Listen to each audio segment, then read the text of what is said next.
We are just about to go live. This is Chris Mizo here. Hopefully everyone has been having an excellent day so far. I know for some of you across, it could be either the evening or the morning, depending where you're at around the world. Visuals will start up soon, which we're all excited for really new information when it comes to PC hardware.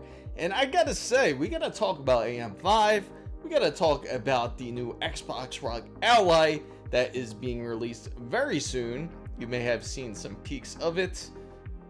And visuals will be starting now. So what's up, fam bam? What's up, guys? Hopefully you can see me in the clear. Try to make sure everything just started perfectly fine for the most part.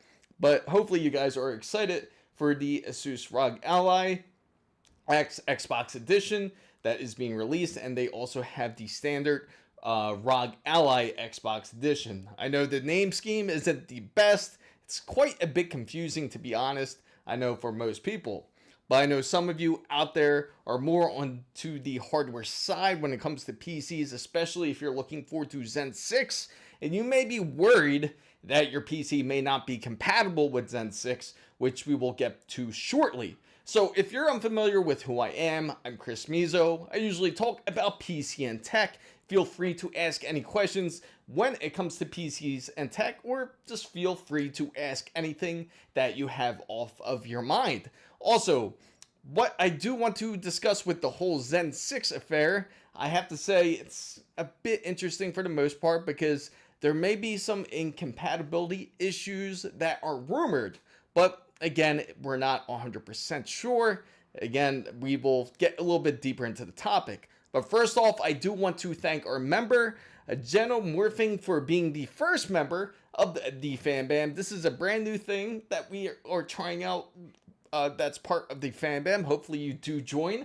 And if you do, of course, it does also help out the channel, and it will certainly help out with the upcoming projects that we're excited about, such as Project Ninja, which we're working very hard to get started here. Then we joked about Project Wood, and of course we got the whole Project Weed thing going, which I will explain shortly also in a bit of time. But for anybody out there who is curious about Zen 6, if you have a AM5 board currently, and you're curious if your B650 board is going to be compatible, or any other really Ryzen board that is bounded to AM5, if you're curious if it is compatible with your PC, it's more than likely going to be, but it does state that you do at least need a 32 megabytes to 64 megabyte BIOS in order for you to have compatibility with AM6. Now, this is rumored base.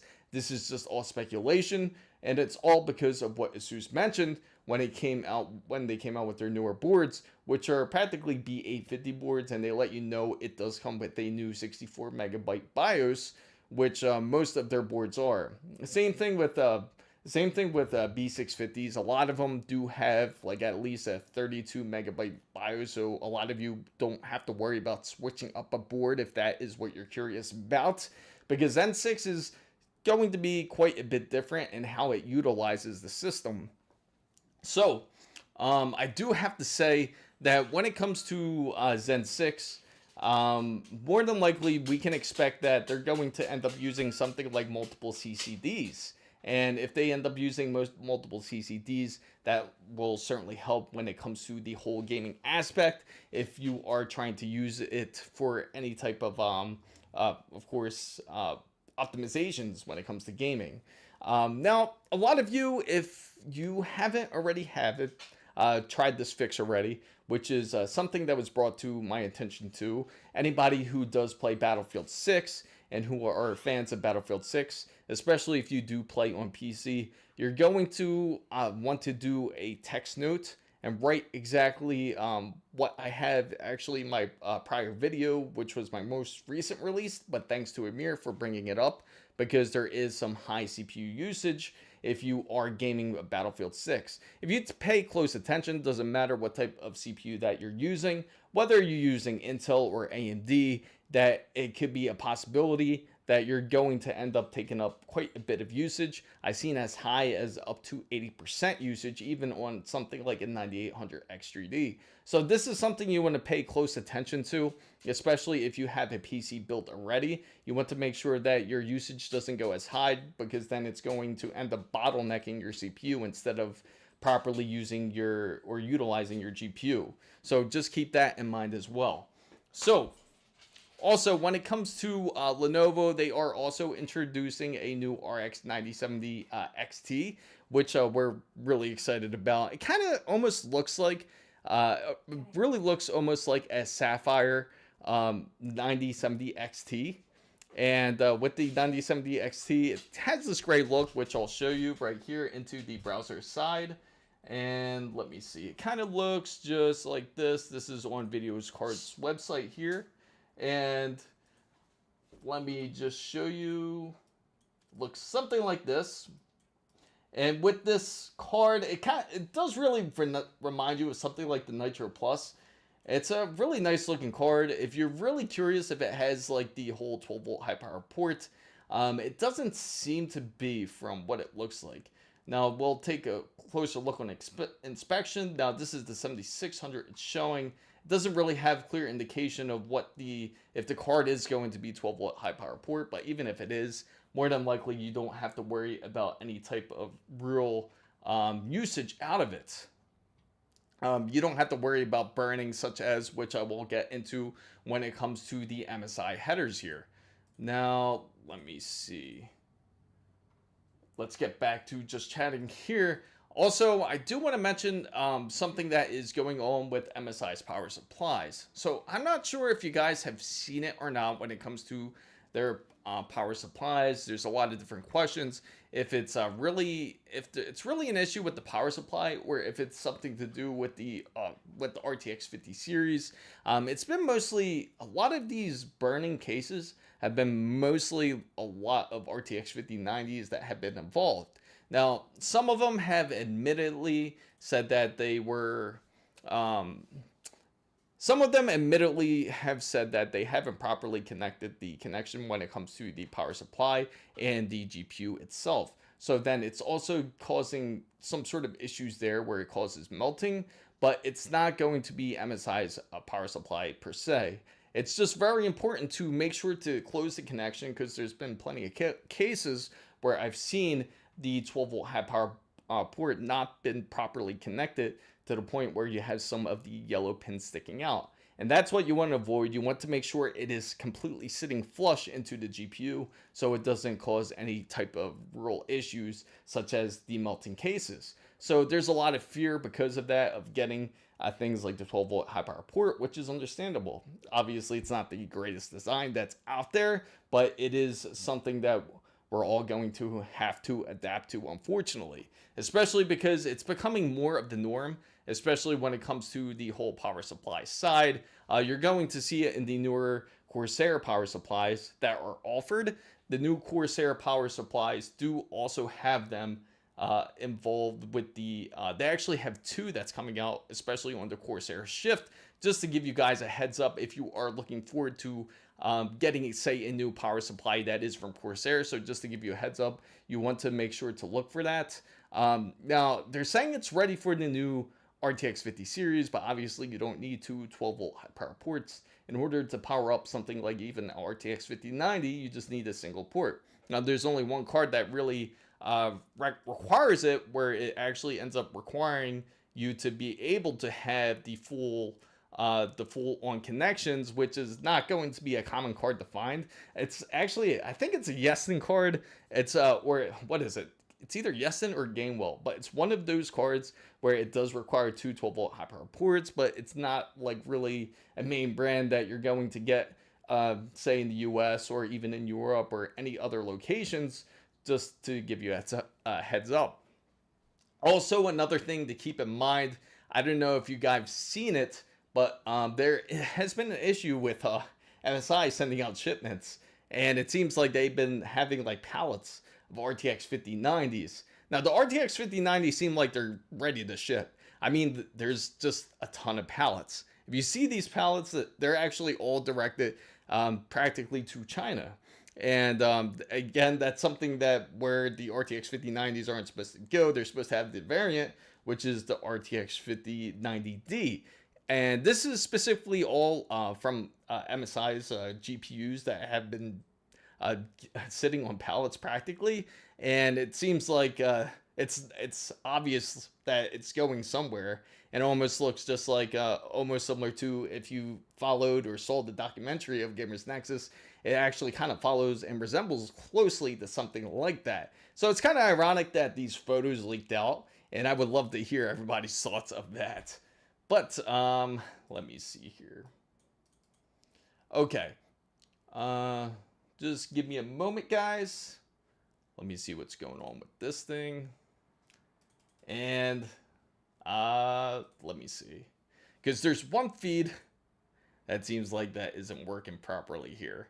So let me see what's going on with this real quick, guys, as we'll be right back real quick.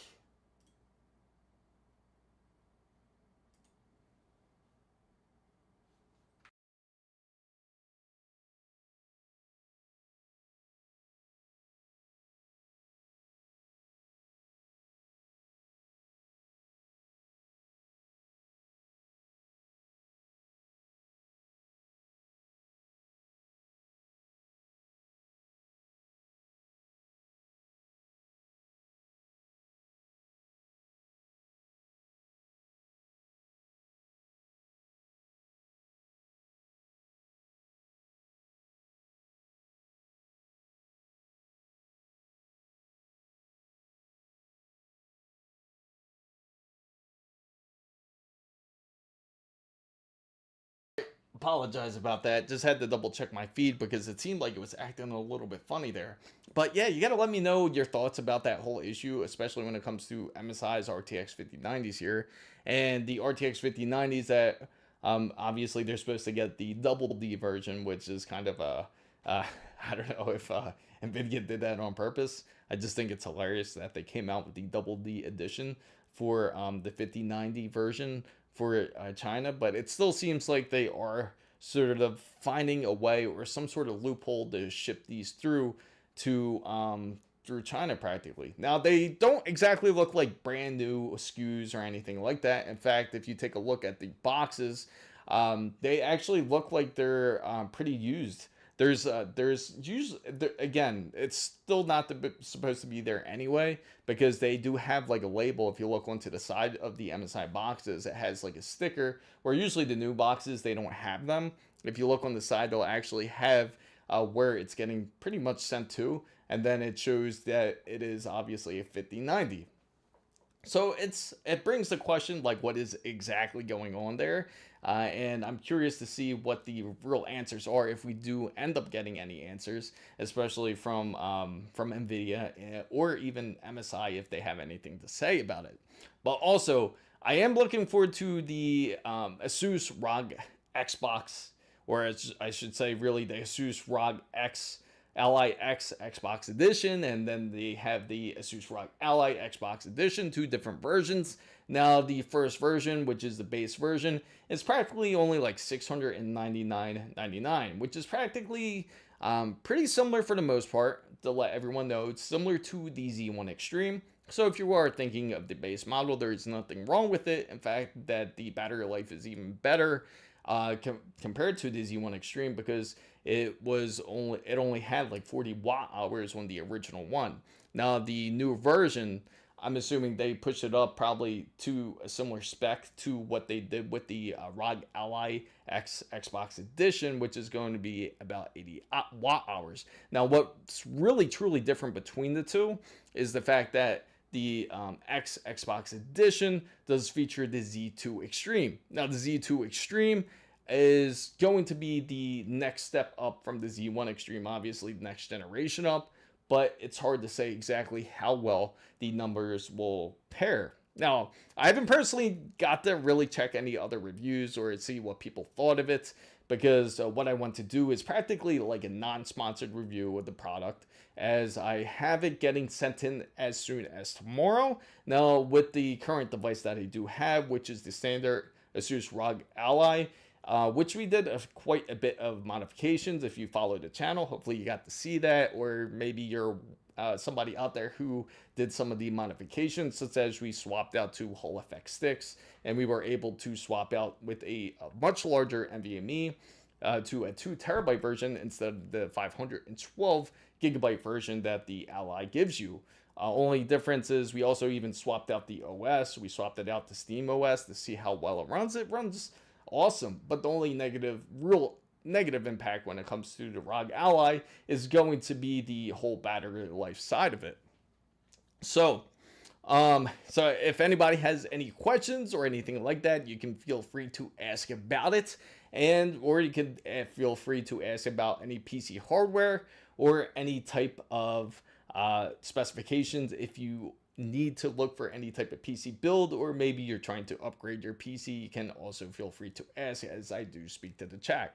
Now, when it comes to the ASUS ROG Ally Xbox Edition, there is going to be quite some notable differences. You can notice the exterior is going to be quite different, as it's more of like a controller feel. I'm curious how the portability aspect is going to look compared to the original Ally, as the original Ally is pretty nice if you get a decent case on it. Now, there's this case that I personally like to put on it. It's much easier to carry with you instead of getting like those big bulky cases, especially if you're out traveling, you're going to the airport, or if you go out to get, like, say, your tires changed, that you don't want to carry something big and bulky with the ASUS ROG Ally.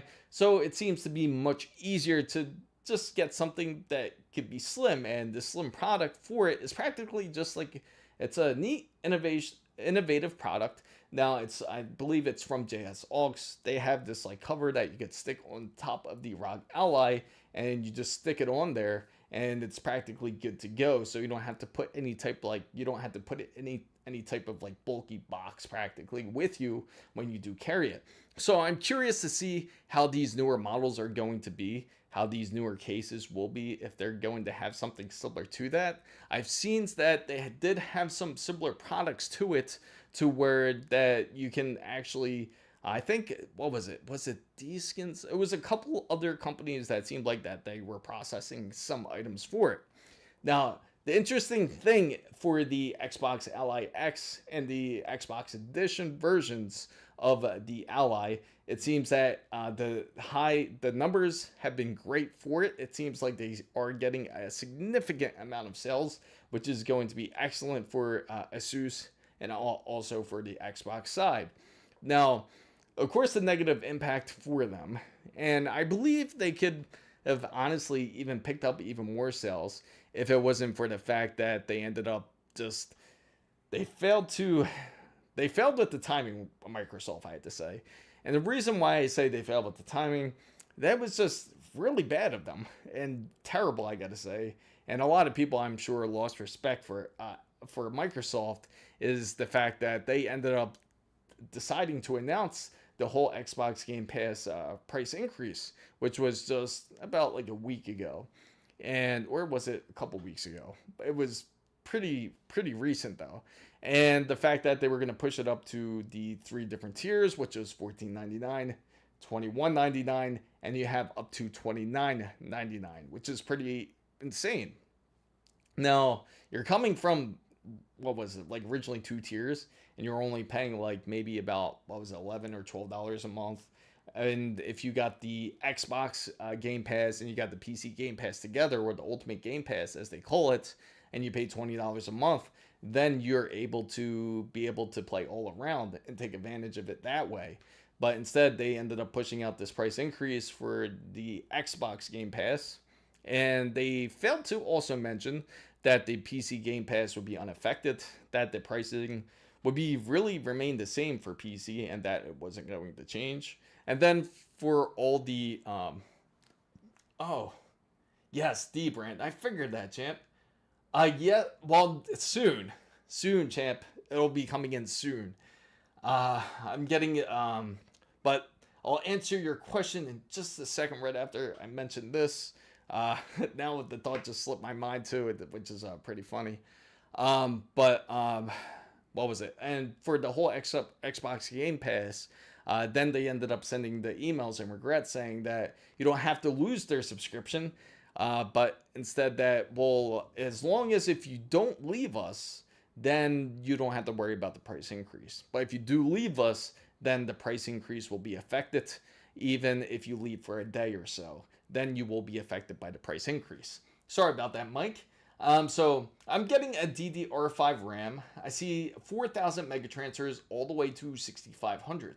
What is megatransfers and how does it affect gaming? That is a great question, Mike. And what you want to look for. First, I got to ask you what type of processor do you have? If it's AMD, megatransfers is practically like going to be megahertz. They're both pretty much the same thing.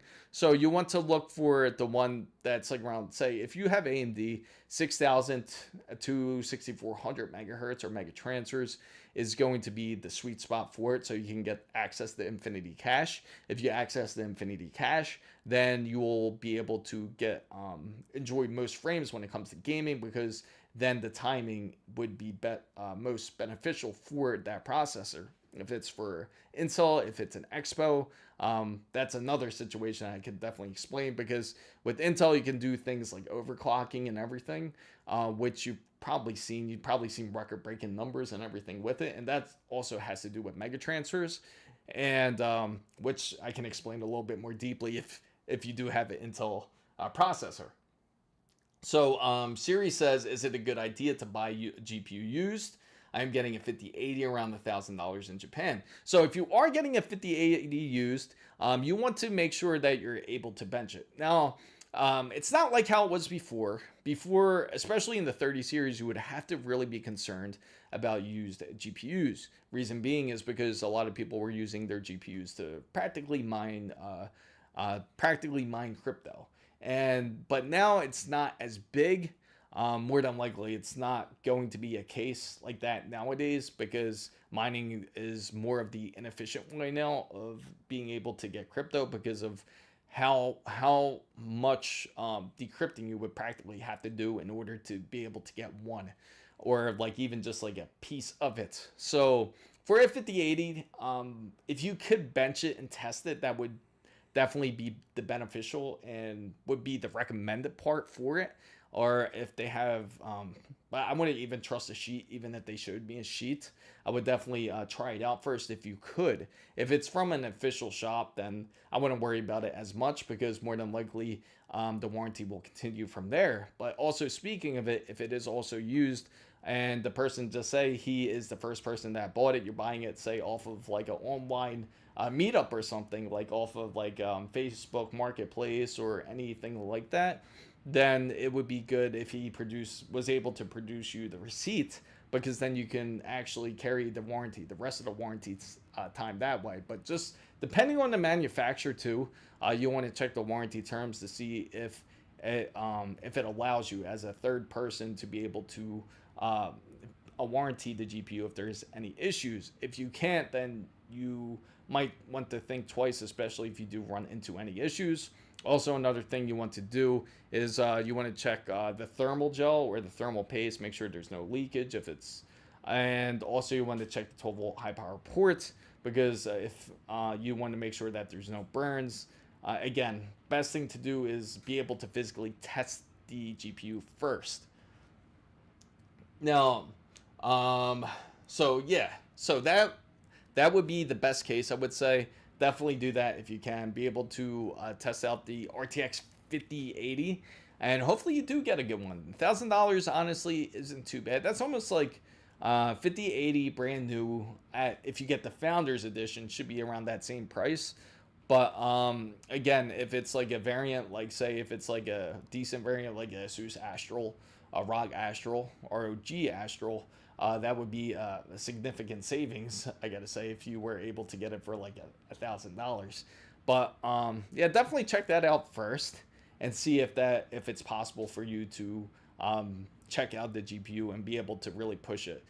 Do like just simple benches on it, and hopefully they have it inside of a system already before they actually take it out and remove it. So there D says, I still can't get my CPU usage down. I couldn't find the file you had in. Oh, okay. So there D, if you couldn't get the usage down, and if you typed in everything in a notepad, what I will do is, if anybody doesn't know here, or everybody watching that doesn't know, I do have a Discord channel. It's free to join. Feel free to join it. And I could certainly send you the file through Discord and see it, and hopefully it will work then. Make sure, because like I said, you have to be really careful, as you want to make sure it doesn't save as a text file. You want to make sure that it actually saves as like save as all, because it should save as a like more of a configuration file than an actual text file. If it saves as a text file, you'll know right away, because it's going to look like a notepad. It should look like a blank white piece of paper practically when it's saved correctly. So yeah, just feel free to join Discord. Let me know it's you there, D, and I will certainly help you out. No problem. And again, everybody is free to join the Discord. And again, big shout out to our the first member of our fan band, Xenomorphing. I do appreciate him, and he did want me to ask a question in here. Hopefully we have enough people in here to be able to ask the questions, and don't be shy, you can certainly answer the question. What was everybody's first GPU for the most part? When you first really started using a PC, what was the first GPU that you've used? So that is today's question. Feel free to answer it, and let me know. Would love to elaborate a bit into it. And to just for everyone to share, like this might give away just like how old I've been into like PC building practically. As for me, it was I think it was considered the GTX 6800, which was like the GPU with like a mermaid on there, and that was like NVIDIA's like one of their best GPUs. And the way I was able to get this GPU was I was young at the time. I was like in middle school just about, and I noticed that game started to lag, because before like the family PC, we had just like a Sony, they called it the Sony Vaio Entertainment System. Some of you may be familiar with it, some of you may have never heard of it, and what it was like it was ahead of its time type of PC, and that you were able to actually play decent games and everything on it. And it was really an expensive PC. And the fact that, but over time, just like all PCs do, they end up aging. And then I noticed that certain games that I started playing started to get really choppy and laggy. And then I figured out that in order to improve this, that if we just add a GPU to it, it can make a significant difference. Something with dedicated graphics can certainly make a significant difference when it comes to gaming. So I told my pop, like, hey, we need to buy a GPU, because I can't really do my homework for school. I can't really focus and do work for school. So he just ends up buying it. And it was funny too, because at the time I think it was like CompUSA that we bought it from. And when we were there, the guy was practically like, oh, this is a really nice GPU. And my father's just like, okay, whatever, just like just ring it up so I could put it into the computer so my son could do his homework. So that was pretty funny though, for the most part. So I don't know what GPU it was, but my computer ran at 300 megahertz. That is how long I've been away from using a PC. So Mike, in order for you to find out your PC type or your GPU type, if you hit the Windows R button together, type DXDiag, which is what I'm going to type right here. It's going to be called DX. You want to type that into your run box when you hit Windows R, and then when that comes up, go to the graphics side, and then it will show you the type of GPU that you are using. And then once you find out, feel free to share your GPU. I would love to know what it is. Now, Battlefield 6 doesn't really require like a like a powerful GPU. In fact, it's actually one of the more optimized games that's out there. Even though, ironically, that even though the CPU usage is pretty high, it still runs relatively smoothly for most PCs. So feel free to share it. So it says okay, so RTX 4060.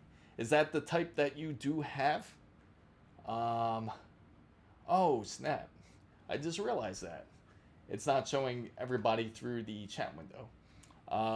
Let me go ahead and fix that real quick, guys. I apologize for everyone that's... It should log you guys in. I think I know why, because it's... There you go. Perfect.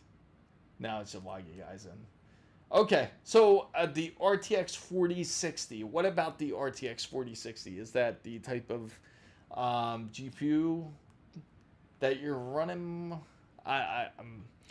If you're trying to run Battlefield 6, it shouldn't be an issue for the most part. Are you trying to, I'm assuming, game at 1080p or 1440? Feel free to answer so I know what you want to do with your RTX 4060.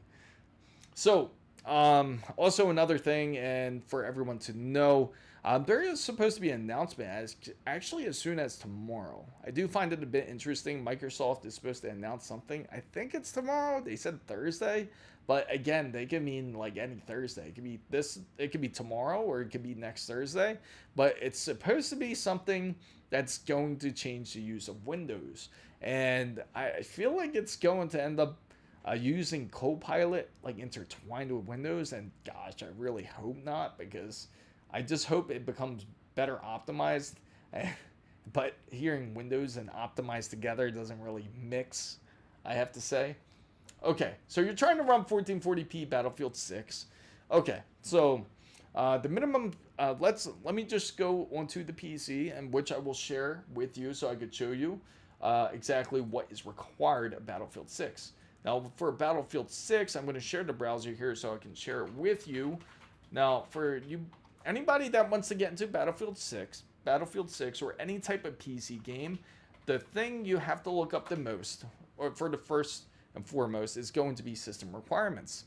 Originally, there was only 2 levels of system requirements most people needed, and that was going to be just that the minimum requirements or the recommended requirements. But now we've become a bit more sophisticated, where there's 5 different tiers. Now, you're more than likely going to fall into the recommended tier. It's funny because it seems like even on EA's website, they have it on the recommended side.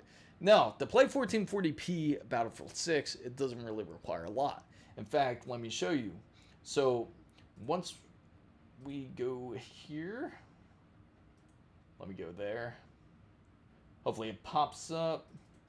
Just give it a moment. Right here. Perfect.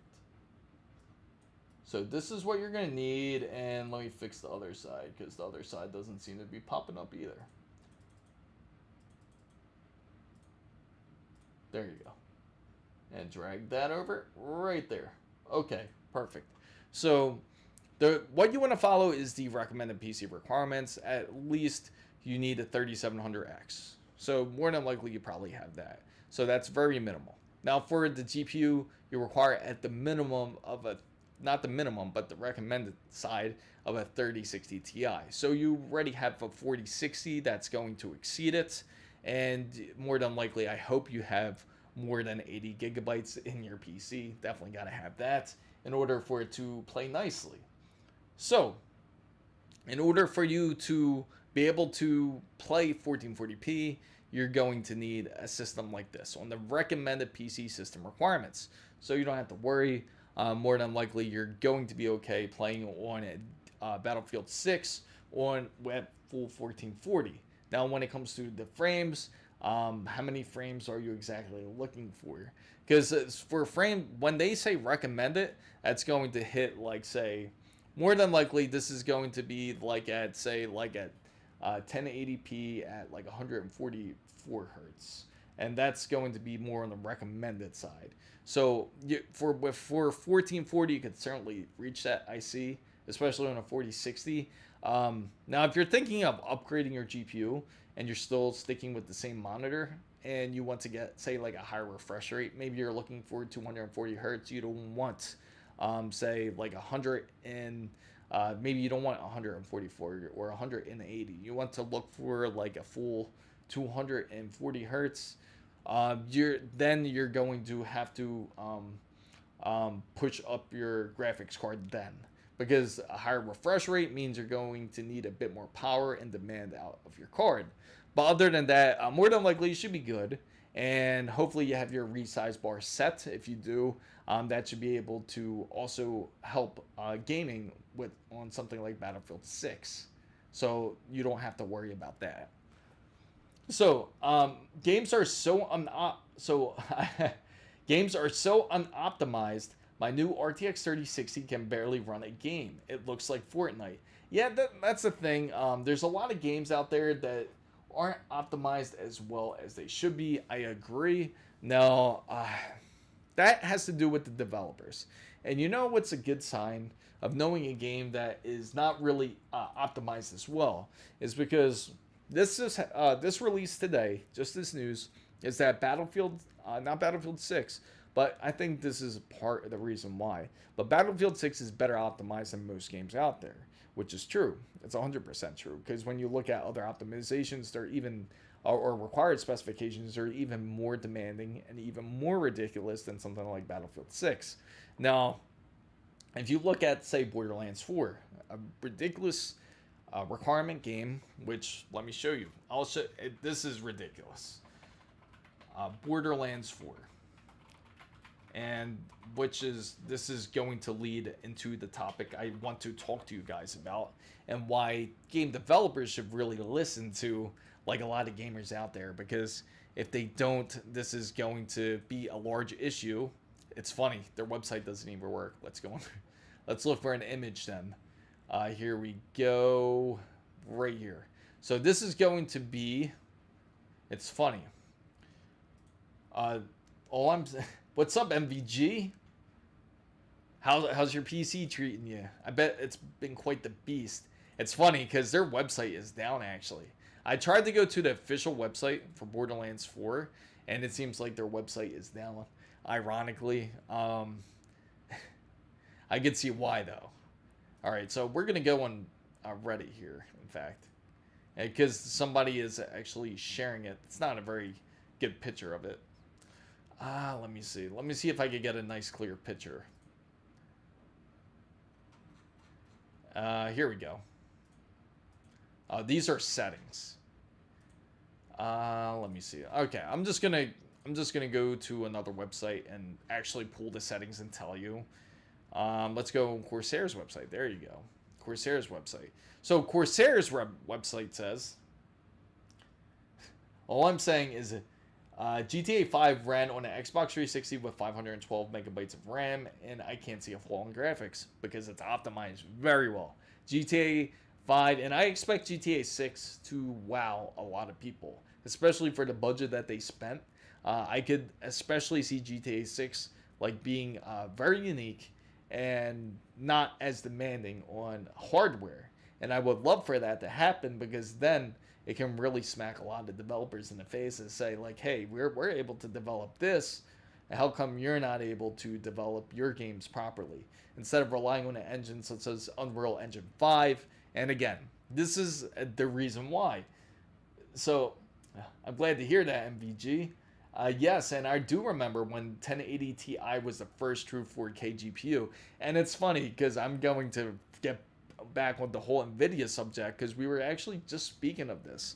And so I'm okay, and I got you, Mike. Don't worry, I will answer your question. Let me just answer this question real quick about the Borderlands 4.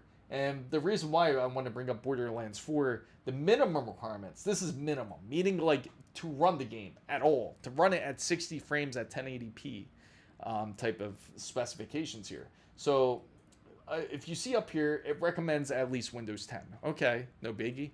Now, it recommends a CPU of i7 9700 or 2700X. And then it recommends at least a 2070 to a RX 5700 XT, 8 gigabytes minimum, right? Remember how a lot of manufacturers said 8 gigabytes it's the perfect limit. It's the perfect limit for a GPU. And this clearly denotes that as a true lie, because look at that. It says 8 gigabytes at the minimum, not recommended, at the minimum. And the storage should be 100 gigabytes. And when it goes to the recommended specification side, you see it recommends at 12700. Now remember, think about the Battlefield 6 specs. AMD Ryzen 7 5800X. That's not that long ago. 32 gigabytes. Insane, right? And then it recommends an RTX 3080 or a RX 6800 XT. And again, 8 gigabytes VRAM required, at least. And which means you need more than 8 gigabytes. So that just tells you how optimized that a game like Borderlands really is.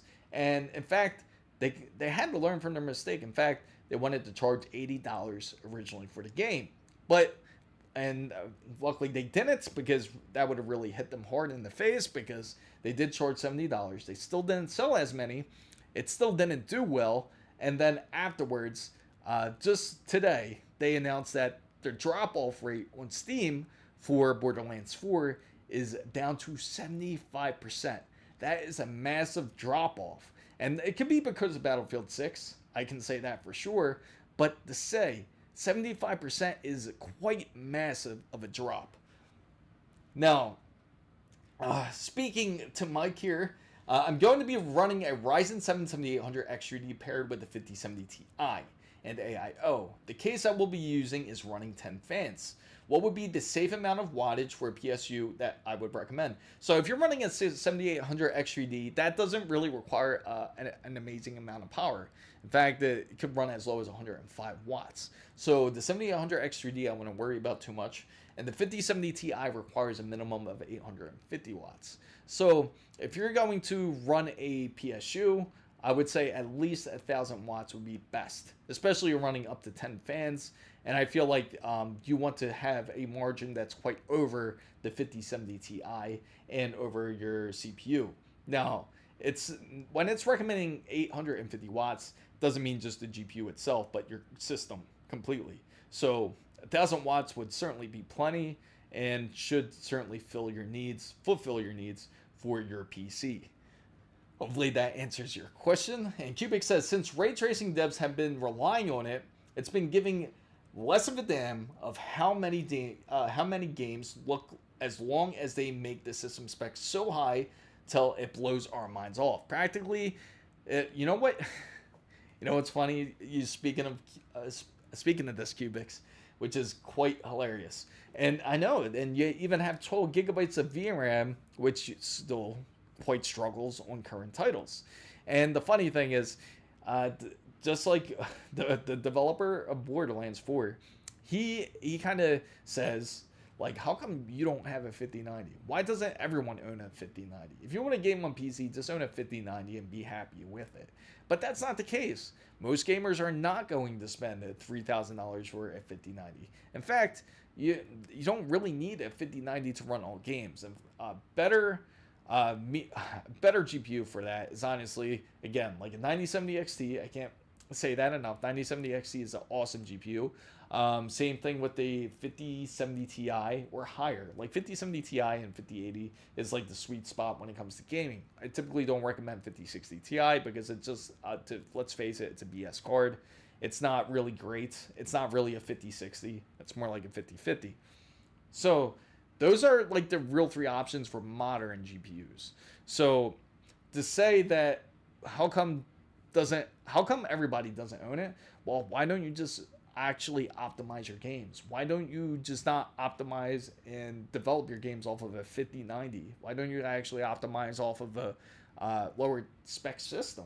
Because then you can certainly optimize the game much better that way, instead of relying on things like ray tracing or relying on things such as like on frame generation, and which is another ridiculous thing that most people don't end up using anyway. Frame generation will just lead to a bad time, especially if you're playing things like first-person shooters. So I busted my ass off on a dishwashing job. It would take me literally 2 years to get a 5090 alone, and then until Exactly, and that's the problem. Like when it comes to like GPUs, um, they become obsolete very quickly, and all it takes is just wait for 2 years to pass, and then next thing you know, it's not going to perform nearly as well, especially if they're going to go for some sort of breakthrough, like when it comes to graphics, such as ray tracing, right? And I have a whole theory between that. Exactly. Their job is to optimize. I have a whole theory on this. And just to go pull back to that topic, which we actually just spoke about, like how they said that the 1080 Ti would be the perfect card and how it's the first card for 4K gaming. And we all know that's straight up BS now because we are in that 4K era practically. And in fact, it's 4K monitors are actually affordable for once. But the thing is, the hardware is not affordable to actually produce the 4K. So, and here's where the problem lies. Now, say you do have a 1080 Ti, or if you have any of the GTX cards, they still actually run perfectly fine. They run great. They still run on some titles currently. But the problem is that NVIDIA had to wean those card holders, all those card holders who are owns the GTX series, that 10,000 series line, which is like they're really honestly like the best line that they've ever had. And they just said they pulled up their whole end of user license agreement saying, hey, we're not going to support this card anymore. It doesn't have RTX. Sorry, we can't support this card. We're not going to develop drivers anymore. And that was this year. So I have a good feeling, and it almost seems like that this is going to probably be the last generation when it comes to the RTX line, because it just seems that's just how NVIDIA flips. Because when you think about it, we're already pretty much like about four series in with the RTX, right? So when they come out with the next card, it's probably not going to be called the RTX 6090. Sure, it's easy enough to call, but my guess is maybe they're going to push a little bit harder and do things like path tracing. Maybe it's going to be called the PTX 1000 series or 2000 series or whichever they call it. Or maybe they call it an AI series. I don't know what they want to call it. But the fact that it almost seems like NVIDIA wants to move into a whole different generation, but their main focus right now is not GPUs currently. Obviously, they're more focused on AI on a large scale. They're more focused on trying to become number one in AI. It's practically a race for AI between all the manufacturers such as NVIDIA, AMD, MediaTek. There's a whole lot of them that's trying to race to the top for AI currently. But anyway, to get to the point about NVIDIA, we're probably going to hear more about the supers during the GTC Summit, which is going to be in March, or Computex, which is in May. And more than likely, then the following year, which would be 2027, then we would see whatever they change it to. And I believe 2026, we're going to hear a lot of rumors, especially towards like Q3 and Q4 when it comes to the whole either 6000 line or if they're going to rename their whole line. So the only thing that NVIDIA cares about is more than ray tracing is AI. They'll just quit gaming and go full AI, or just slightly give us, yeah, pretty much. And that's what I feel like they're going to go on. And they're going to rely on better optimization when it comes to the whole AI. They're going to rely on their cards to really kind of create the process. And it almost seems like it may get worse when it comes to the whole AI side. And I'm kind of curious. And the funny thing is, how many of you out there are pretty fatigued, I have to say, when it comes to seeing like AI products or even AI videos? Like if you constantly go through content, you're probably a good decent bit of it, about like out of like say 2 out of 4 videos, like a good 50% or more videos that you see either on YouTube or any other type of social media, you might run into AI content. And now it seems like more than ever, that it seems like people are kind of getting fatigued from the whole AI side. So I'm just curious to see where it's going to lead within the next year, because I see people already getting fatigued from the whole video end of it. and I'm just curious if how it's going to go about. I know they're more focused on the business aspect of it more than the actual consumer side of it. So with their whole AI side, I know the idea or the world that NVIDIA certainly wants to create after seeing the last display like in TS 2025, which is quite insane and quite incredible at the same time, and could be quite scary because which I could certainly get into if you guys are interested in hearing that. And for anybody that's just coming in, I'm Chris Mizo. I talk about PCs and tech. You can feel free to ask any questions that you would like about PC hardware or PC builds. Also, if you are liking what you're watching, make sure to like and subscribe to the channel, and feel free to join the free Discord down below. If you want to join the wonderful fan bam, if you want to join the membership, feel free. I would greatly appreciate it, and so would everyone else.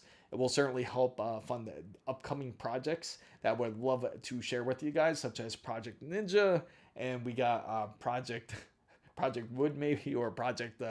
We got all kinds of crazy projects going on. So AMD clearly has the money, knows AI has the money, but I have a theory that they know it's just a bubble that'll pop. It's like in their 50s with nuclear energy. We had nuclear everything. It was a bubble, but now it's not. It's true. That is very true. I feel like it's definitely you're on to something there. It does seem quite like a bubble. And you know what's funny? I can certainly say, I remember last year, I definitely underpredicted AI. And I thought that AI it was going to be kind of like an in and out thing. Or maybe it still turns out that way. I always felt like AI was more of a marketing scheme. And we already see it in some things that necessarily isn't AI.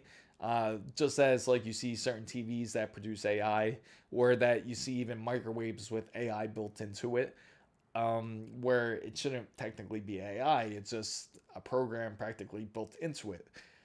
And it just seems like they just want to keep pushing it and charge more for the product. So just because it has the word AI, it will make people want to purchase it. In fact, even Apple, they came out with their new M5 laptop, and what do they talk about? They talk about how it's 3 times faster in AI processing, but most people aren't going to care about that. In fact, and why does Apple really care about AI processing as much if they don't produce AI themselves? They don't have Apple Intelligence working properly in the first place. So that just tells you it's more marketing than anything, and that I'm curious to see if it does end up fading out real quick, especially in the consumer side. But on the business end, I'm curious to see where it goes, where it just might end up just like how you're saying, Cubics, just like a big bubble, and then they just end up just giving up on it.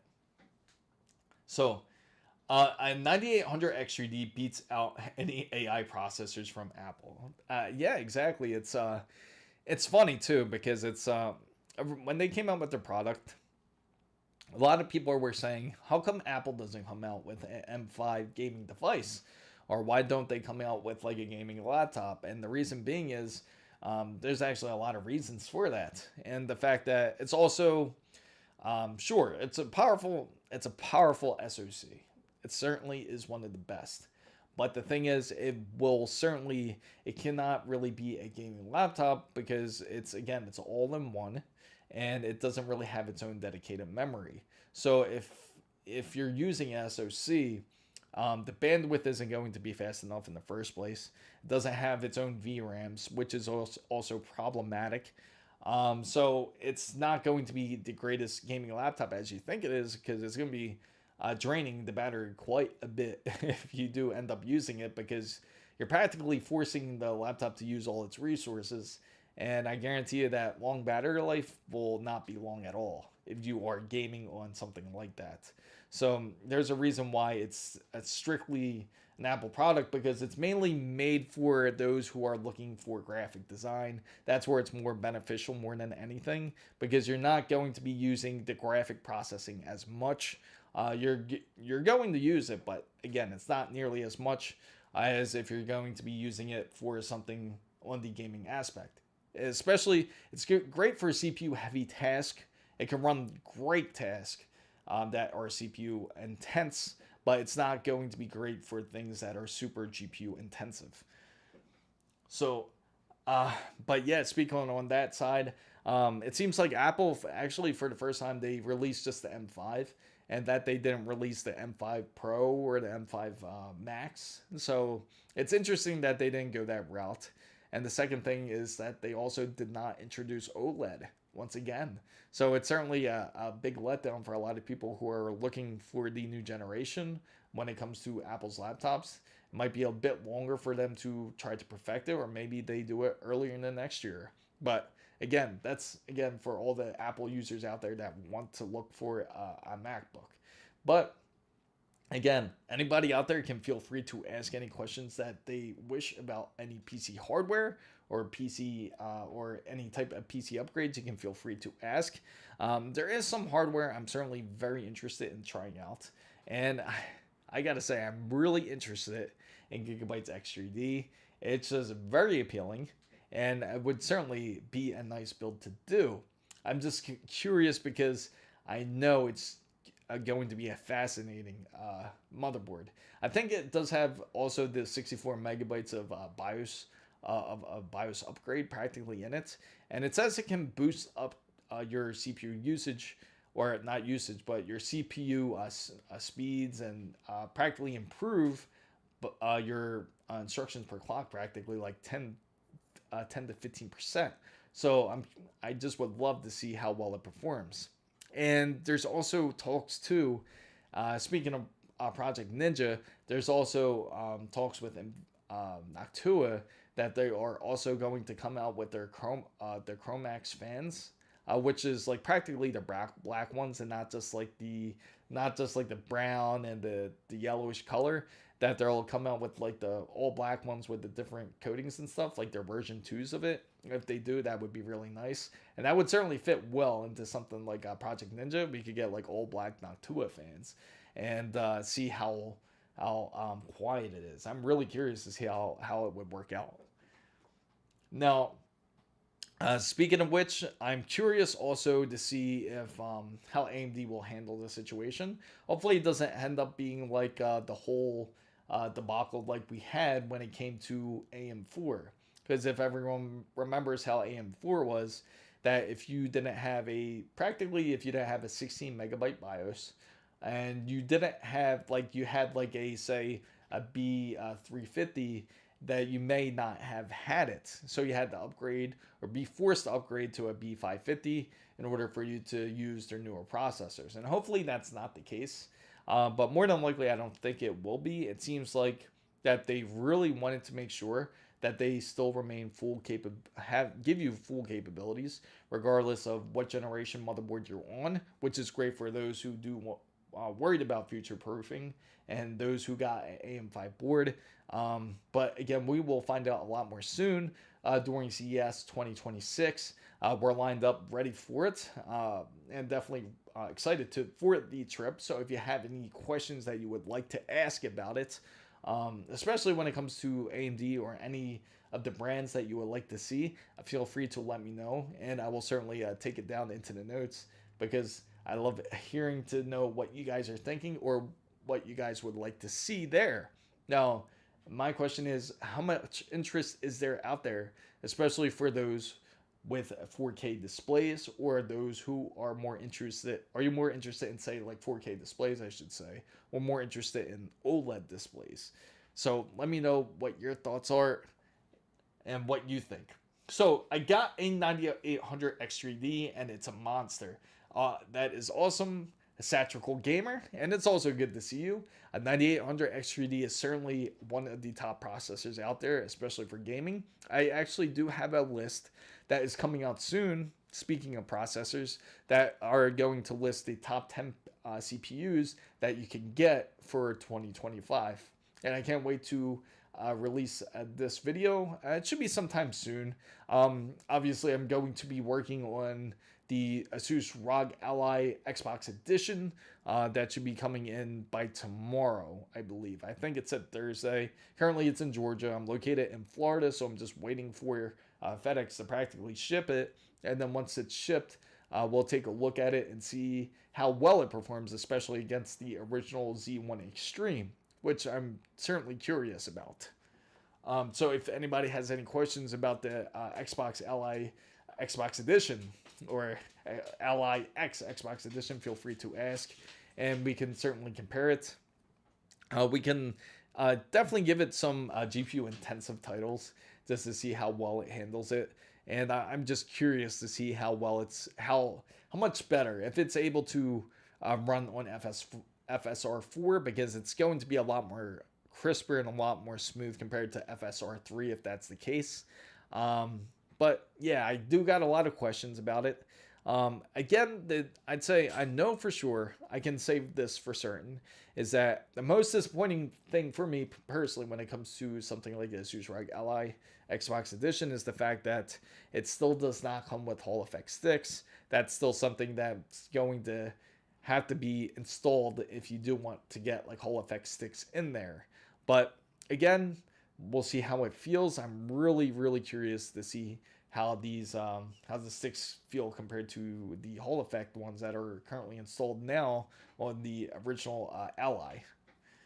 And I do got to say, when it comes to, and I'm really curious about their whole new system, and if Windows is going to actually listen to the optimizations, like for the gamer's side, because I mean, admittedly, if you really look at SteamOS, it's done really well, especially like when it came to the Steam Deck, and even it has people wanting to install like things like SteamOS on PC, which I get, or even Bazlight if you're familiar with it, into PC, because you don't have to deal with the Windows headache. You just want to focus on gaming, and that's it. That's great for those who are more into gaming. But where it's not going to be good is for those who want to use it for other tasks besides gaming. Sure, you can, but it just takes a few extra steps in order for you to be able to access the other areas that you would like to, or you might not have things that you're familiar with.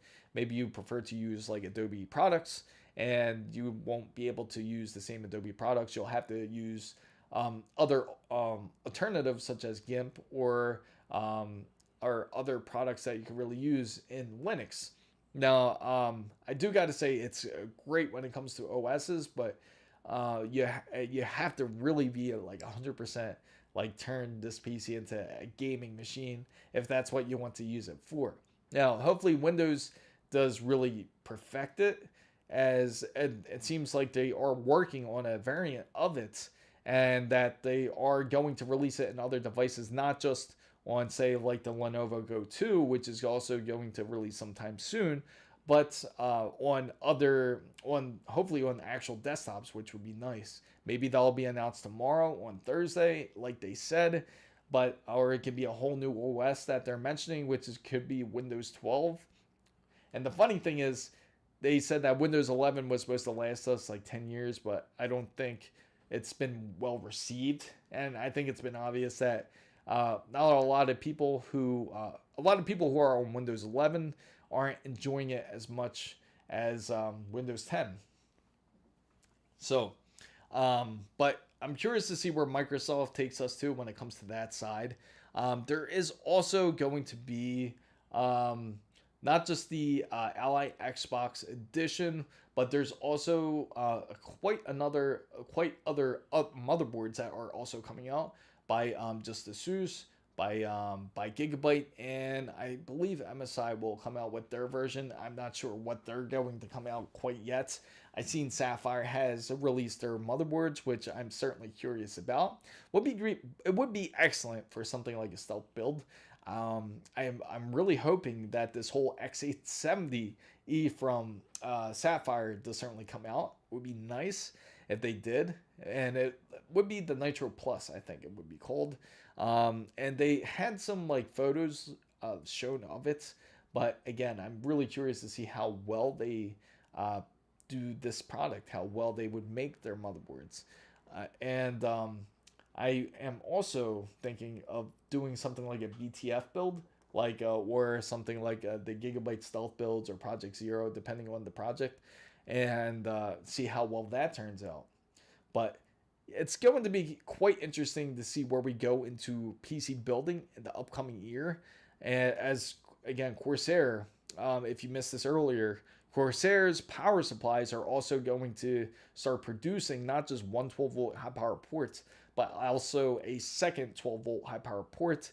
And they call it 50 series ready, but it almost seems like an indication that, like, for the 50 series supers, that it's possible that you might need 2 ports. But then again, it's hard to say where they steered the direction, because I mean, RTX 5090 still only requires 1, but to have 2 and say it's 50 series ready makes you really want to raise questions and see why they are doing it.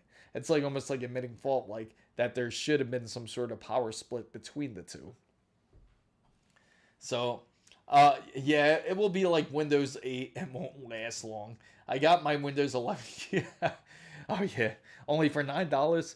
That's funny, because yeah, it seems like most people that end up getting like Windows or Windows 11, they get it for really cheap, and it's almost like ridiculous how easy it is to get Windows 11 keys, because it's just like they're practically giving it out. They want to give you a Windows 11 key just to switch over to it. And I'm curious, did everyone's companies out there, did anybody's companies out there still stick with, like, say, Windows 10? I hear some people actually, their PCs at their companies are still staying at like Windows 7, which is pretty insane. Which is obviously like a big problem when it comes to vulnerabilities when it comes to their companies. So the dual 12-volt high power port is for people putting dual 5090s in their workstations. That makes sense. So, man, that's a lot of power though. Because even, okay, say you have dual 5090s, right? That it would require at least 2,000 watts. Because think about it, it's one 5090's 1,000 watts of requirement. That's the minimum. So having 2 has to require at least 2,000 watts. And the variants that they came out with, I'll show you what the variants Corsair actually came out with. Corsair Shift. And we will go to the browser as soon as it loads up. And let's see. It is right here. It looks like we're going to WCCF Tech. And it looks like this. Shift ATX 3.0 revealed 1200. Oh, wait. This is old. That's not what we're looking for. I think I remember seeing it on video cards, I'm sure. It was... This whole thing was hilarious when that was announced. Here it is. So it says, so they said Corsair has introduced the new HXI Shift power supplies. And then we can't zoom in on that picture. But it says the lineup with the HX 1500i Shift, which includes 2 native 12-volt 2x6 GPU cables, enabling direct power for dual high-end cards or extreme single GPU configurations. I see. So maybe if you have something like, if it's 1500 watts, it's still a lot of power though. Oh, here we go. And it even shows it on Corsair's website, where on their X account right here. And this is how it looks like.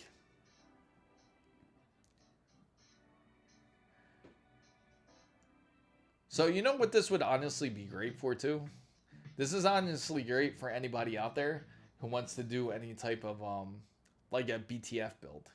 Because if you have a shift, just imagine the cable connections. You don't have to really extend them too much. So if you did like a BTF build, like if we look at, say, if we look at like a ASUS BTF board here, which is like this here, and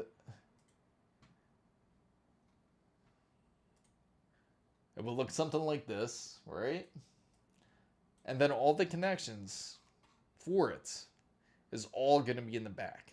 So you can imagine. Also, the biggest entity struggling with Windows 11 switch is the US military. Nobody seems to talk about that though. Yeah, it's funny. I'm surprised. Like, I know there's more than just like just companies doing it. And if it's the military that's also struggling, that's not a good thing. They still, oh wow, if they got Windows XP machines, that is insane. You can imagine how that's crazy. That's like a big loophole if that's the case. And if you look into the gallery side, let's see. Oh, it looks like it's interactive in a way. Let's go to the gallery side, and I just want to share with you guys how the connections are for this board. So obviously we're used to seeing the connections on the motherboard right here, right? We're used to seeing the ATX power, and we're used to seeing, look how nice and clean that looks. You don't have to hook up any cables. What's up, what's your main? Good to see you. Glad you made it.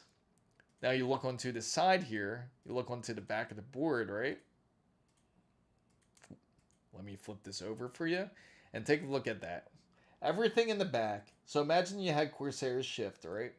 And then you were able to connect to the back here. You barely need any type of cables. You could really have them pretty short for the most part.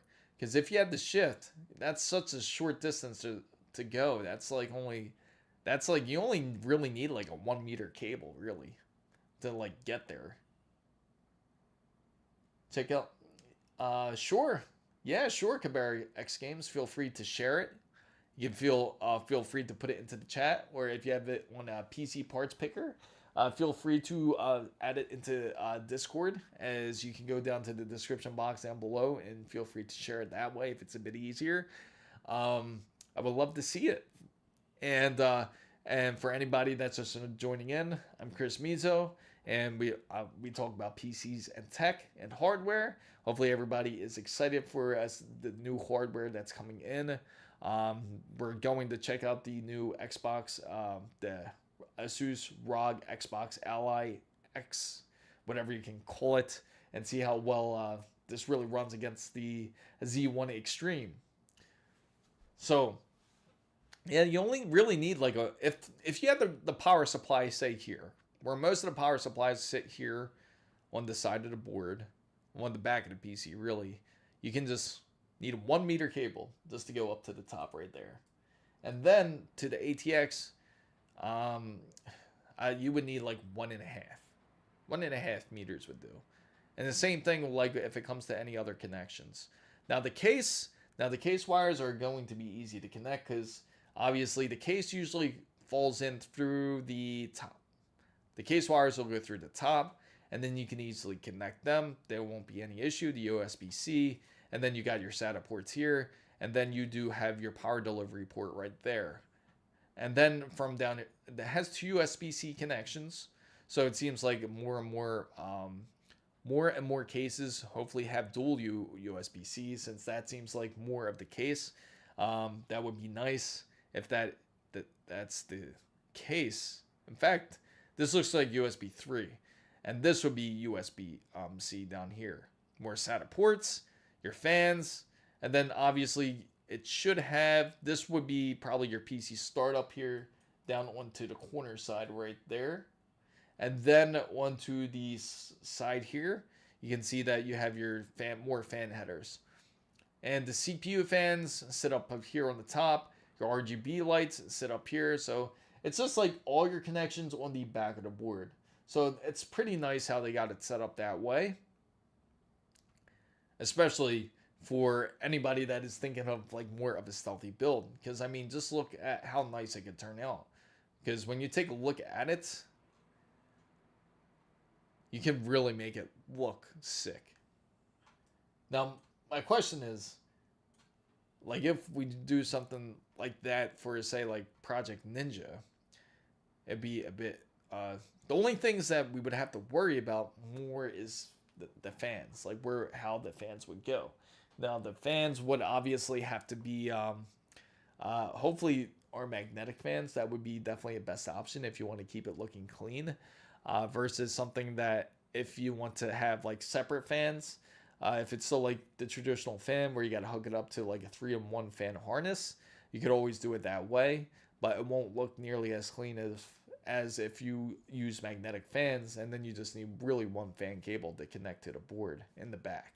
And that would be probably the most the wire that you would have to extend the most is something like that. So let's see. And let me get over here. Let me just double check Discord here and see if they are in. What's up, Darity? I will get to you. And I will definitely tag out that Battlefield text for you. So I just saw you in there. And let's see.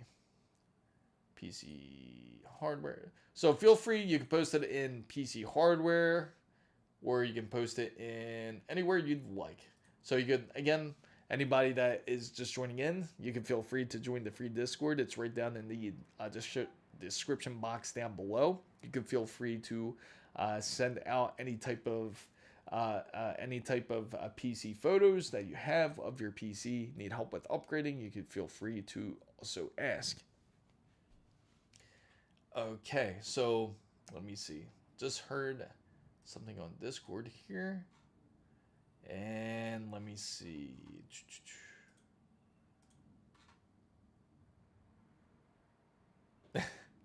Okay. Oh. All right, let's get back to just chatting here. But yeah, it's really nice if I sent it on Discord DM, I believe. I'm chapped. Oh, okay. I gotcha. So we'll check out his build. Let me see. Check my DMs here.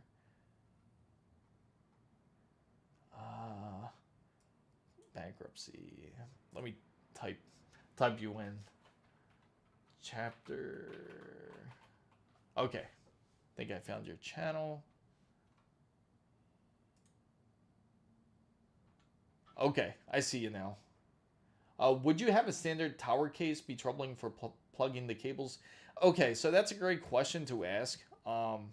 Now, a lot of those cases, like when it comes to like a BTF board, you want to make sure it's compatible. Now, a lot of the new Corsair cases, they're more compatible with any type of BTF boards. They'll actually even tell you. Like even the Corsair 4000, like their standard case now can fit like the BTFs.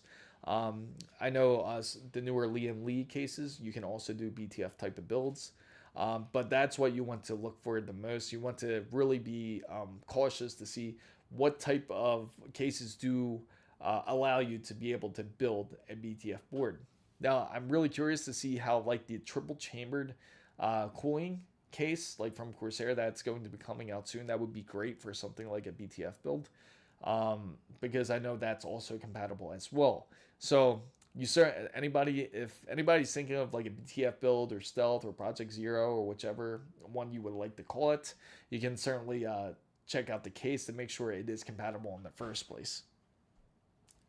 So, okay, so we have chapter bankruptcies case. Yes. Yeah, because unfortunately, obviously the older style cases, they're going to be kind of a pain, because you can imagine it's not going to have a cutout for it. Because the newer style cases, they'll have a cutout for, say, the header, for the ATX headers and everything, so that way you can be able to plug it in. Otherwise, you would have to kind of like retrofit it.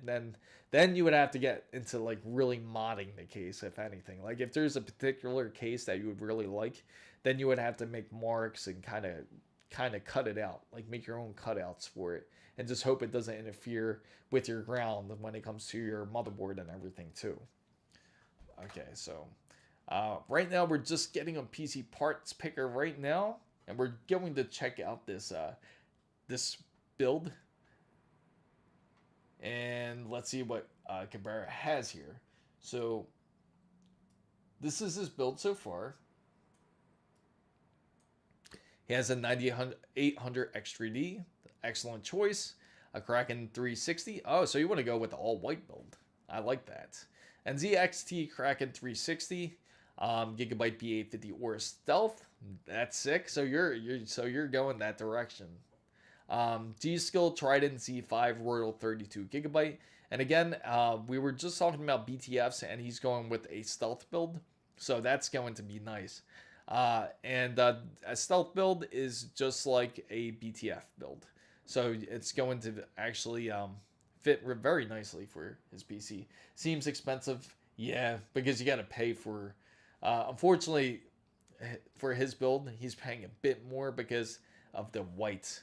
Hopefully, you know what's crazy? They did have a white one on sale. What was it? But that was the RTX 5090, unfortunately. The RTX 5090 was on sale. But again, that's like crazy expensive compared to like a 5070 Ti. 5070 Ti. Then now he has the MSI Gaming Trio OC RTX 5070 Ti. That is expensive. That is kind of expensive. Because honestly, you could get like, I would think, are you not able to get like a 5080, like a white 5080 maybe? That's like a 5080 price almost. Dang, that is expensive. You're blocking the PSU with, oh, let's see, let me pull it up for you guys so you can see. Right here, there you go, guys. So he ended up getting the Lian Li Edge, good choice. Lian Li Land Cool 217. So when you look at a case like this, yeah, you know what's the 5090? They had a white one on sale on Amazon Prime Day. I brought that up actually. What was it, last week? I think it was last week, and they actually had it for under 3,000. It was like $29.50, but still expensive, right? Still expensive. So let's take a look here, and we want to double check this. Oh man, if Wasabi was here, he would definitely have something to say about the case. And see, usually when it's something like this, you want to make sure that it does have compatibility with like BTF, and they will tell you that. And let's just double check it just to make sure.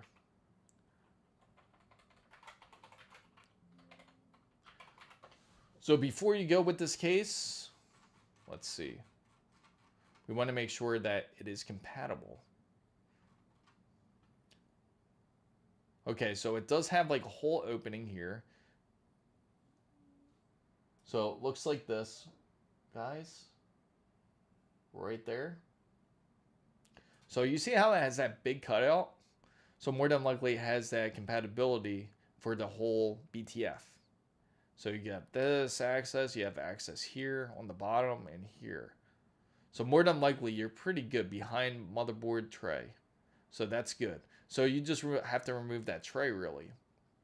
So this is a really good choice to go for that. ASUS, so yeah, I like it. It's crazy though, and that the PSU was on sale at Micro Center, really. So Micro Center would be a good look. Are you close to a Micro Center, Cabrera X Games? So let's try looking up a white 5070 Ti. I'm just curious. See if we can find a different one. No, you know what? Why don't you get this one instead?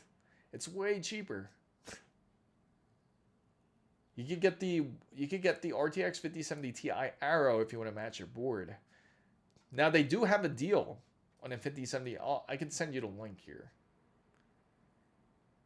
Just get this one instead. And this will go nice. And it doesn't have RGBs or anything on it. Oh, this one does. This specific ones. Does the Arrow have the thermal goop? Yes. But their newer generation, to be fair, their more up-to-date products do not have it. They have less thermal gel usage in it. So I can send this over to you. I'll share the link.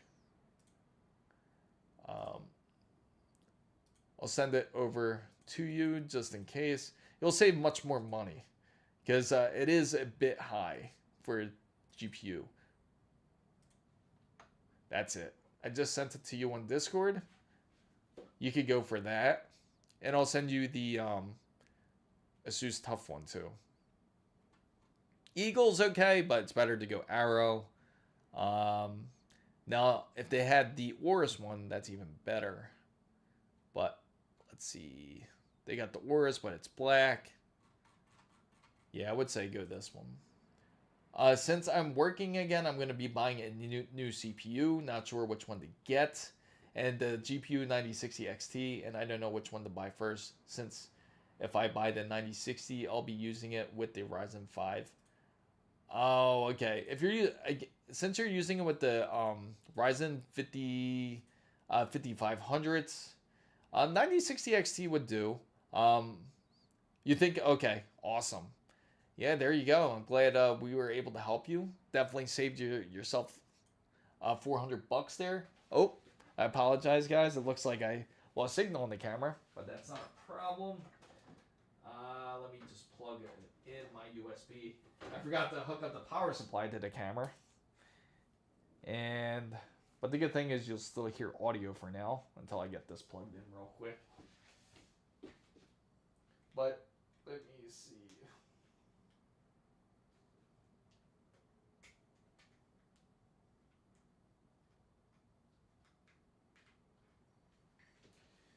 Let me see, guys.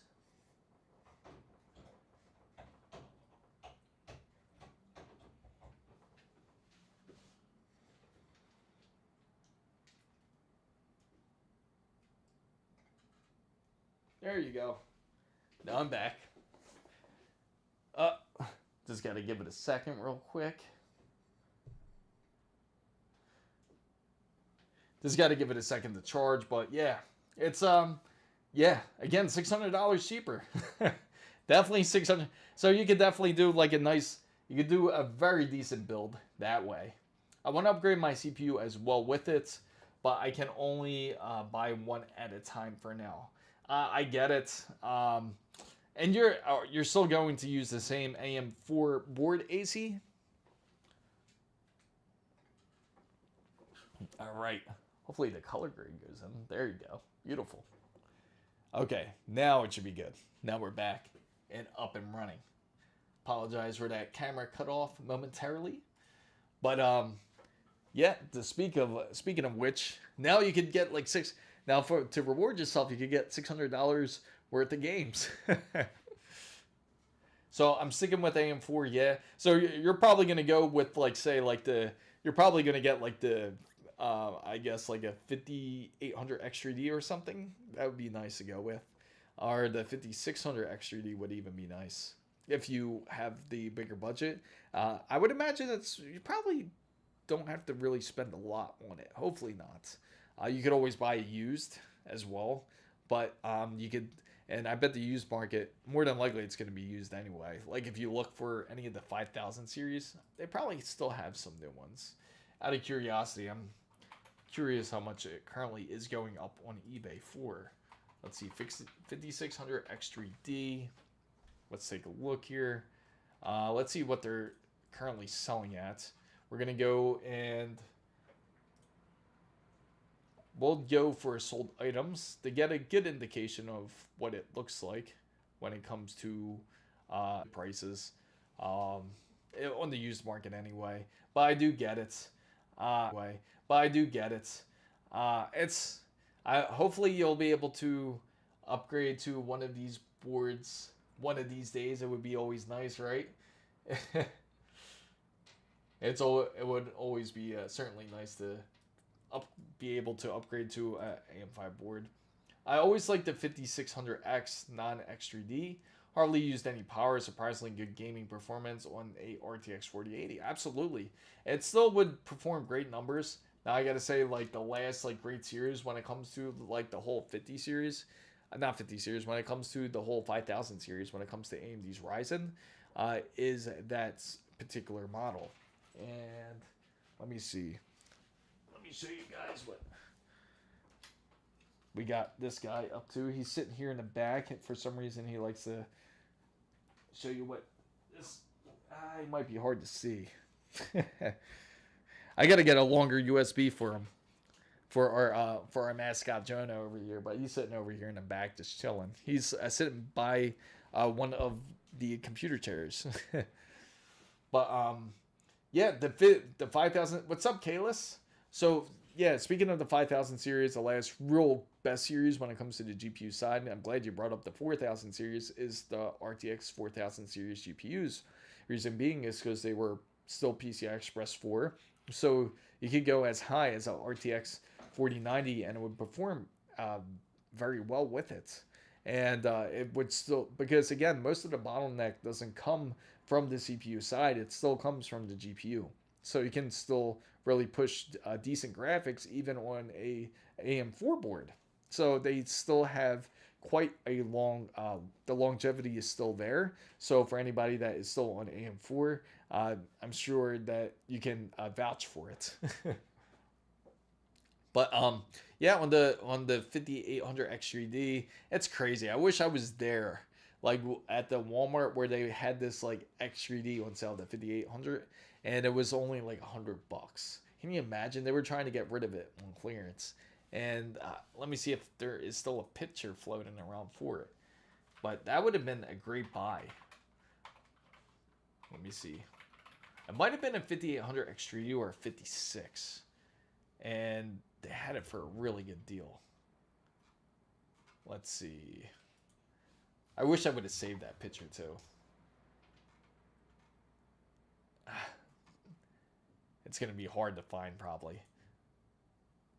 It's funny. Walmart sale. 206. That's for a 7800 X3D. That's not bad. So I guess somebody was lucky enough to get an X3D for, oh wow, look at this one. This is pretty funny. So this is it. So can you imagine you go to your Walmart? Oh, I apologize for that. Yeah, it might be. There you go. So can you imagine picking this up? Can you imagine picking this up, bro?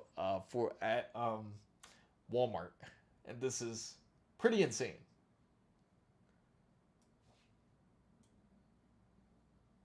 This is a really good deal. So you can pick this up for a awesome deal for $99.75. Right? And you know what that is? That's not even a 5000 series. That's a 7800 X3D. Also, I might buy Battlefield 6, but I feel like I should wait since my 6600 XT high load areas would drop to 40 FPS sometimes from the beta not release. I see. Well, it's still kind of, I know, isn't that insane? Like, can you imagine running into that? Like, there was two left at this store for $99.75. That's like a steal. And yeah, speaking of which, if to let you know if anyone's interested in Battlefield 6, it still kind of does the same thing. It still kind of feels like it still has that frame drop similar to like the beta mode, to be honest. So just to let you guys know that it performs great. It's still a great performing game, but the thing is, it still does has its frame drops. It's from time to time. So yeah, I bought both. Yeah, that smart move. That would be the smart thing to do. If I was there, I'd definitely do it. How can you not buy it? It makes me want to check my Walmart more often because it makes you curious to see if they really have deals like this pretty often. But the luck, I mean, how can they sell it so cheap? And you can even see that they originally were selling it for $399. How much of that's like a 70% reduction practically. That's insane. But that you could do really two wonderful builds of that. Can you imagine? Or you could even just easily you could really have two wonderful systems for a great deal. I just built a new PC for my dad and then considered just giving one away for such a cheap price. Absolutely. Yeah, you don't want to be like the this scalper scum that we all don't like selling, having hordes of 78. I'm sure you've seen plenty of those posts where you see people have hordes of say 5090s and they're all stacked up to the ceiling, all stacked up of 5090s, and then they tried to sell it for like $10,000 each. And you know what's funny? A lot of those guys that ended up trying to do that end up just kicking rocks because it's just really bad karma on their side for it. And it's funny because I remember out of just for fun I just contacted this like somebody on I think it was like OfferUp. I was on OfferUp and the guy he had multiple what was it RTX 5080s and it was at the time it's hard to get and this is back like in February like early February but it seemed like the supply was slowly coming back for the 5080s anyway and he was selling it for like $1,300 and so I was not 13 it was like $1,900 and so I just said, I just replied to him, how long did you have it? And he said, oh, I had it since launch. I'm like, okay, well, are you willing to sell it for this lower price now? Like, are you willing to sell it at the regular price? Of course, he's not going to go for it. So he said, no, I'm not. So I said, okay, fine. I'll just, I kind of figured that, thanks. And then he just put a question mark like, oh, what's wrong? You don't want to buy it now? So I know he ended up like holding a bunch of 5080s for no reason now. So, I might have upgrade to a 32 gigabytes of RAM. Escaping from Tarkov pretty much was all using all my I get 16 gigabytes. 16 gigabytes is probably now it's not going to be like the minimum specification. Now the minimum specification on any type of gaming build, just say, is going to be 32 gigabytes. That's like the norm now. So to have a comfortable gaming system, you have to have at least 32 gigabytes at the minimum. So that's another thing that surprises me too spec-wise. I hope it is, but I double check it. I don't think it is. Is that even the ASUS ROG Ally Xbox Edition, I think that's 24 gigabytes if I'm not mistaken. But I had to double check the specifications to make sure. I was hoping that they push it up to 32. Because even Lenovo Go Legion 2 is up to 32 gigabytes. Especially for a lot of those demanding titles. So I always wish they made 12 gigabyte modules for value builds. It's funny. The thing is, they're not going to be developers aren't worried about value builders. They're worried about if you can game on a 5090, just like when we were talking about Borderlands 4. So speaking of escape from Tarkov, the recommended specifications on Steam for the upcoming 1.0 release is going to. Oh yeah, let's look it up just out of curiosity. Let's see what the recommended specifications are for escape of Tarkov. 1.0.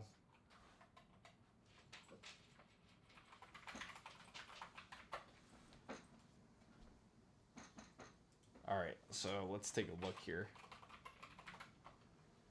Huh? Oh, now it's not.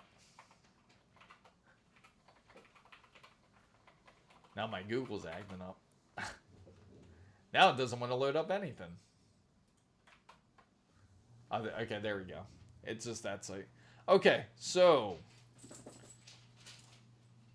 let's go here to the news side. Okay, so we could see it. And let's see, let's pull it up. I'll show you what I'm looking at now. So right now we're in WCCF Tech. That's the first thing that came up. It says you would have to buy the game again to really enjoy it. That's crazy. No, this doesn't mention any of the specifications. If you can't find it, requires a 64-bit processor and operating system, Windows 11 processor. What? A 14700F? That's kind of demanding. 64 gigabytes? Or RTX 47? That really? It's that demand? I had no idea it was that crazy.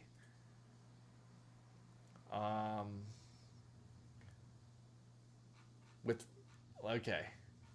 That is insane. Oh, here you go. Yep. That is insane. There it is. There it is. Just like what you were saying. Right there, guys. Hopefully you guys see that. So for minimum, it recommends the 3600, 16 gigabytes. What a leap. What a leap. On a real note, on my builds, I get like 70 FPS. They are insane for those. Yeah, that's insane. Like even a lot of like modern day titles, they're not really demanding as much for recommended specs such as this. 4070, talk about being half-assed. That is, with the latest offender being Borderlands 4, which according to reports runs suboptimal even in high-end games. There you go. And why do you think Borderlands did so terrible? That oh man, these developers, they really can get away with anything right now. It can run. It just shows you things can obviously run a lot better.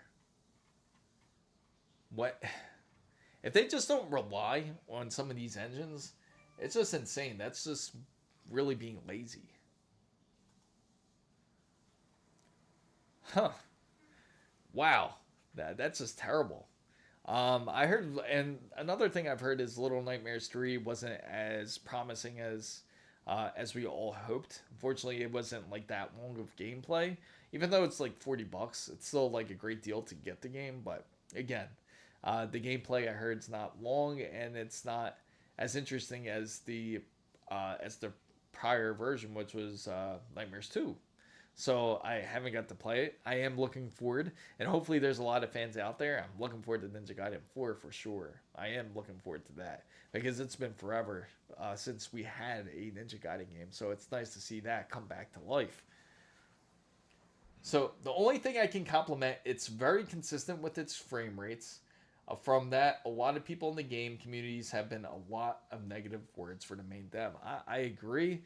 The devs, I don't know what they've been doing, and honestly, I just feel like they deal like with companies such as NVIDIA, specifically, because just really think about it. Because like if you think about like a lot of the titles you enjoy, speaking of like older titles, just like as we mentioned, such as like Escape from Tarkov or any other titles as even before then, like say it's like for example Fallout 3, for example.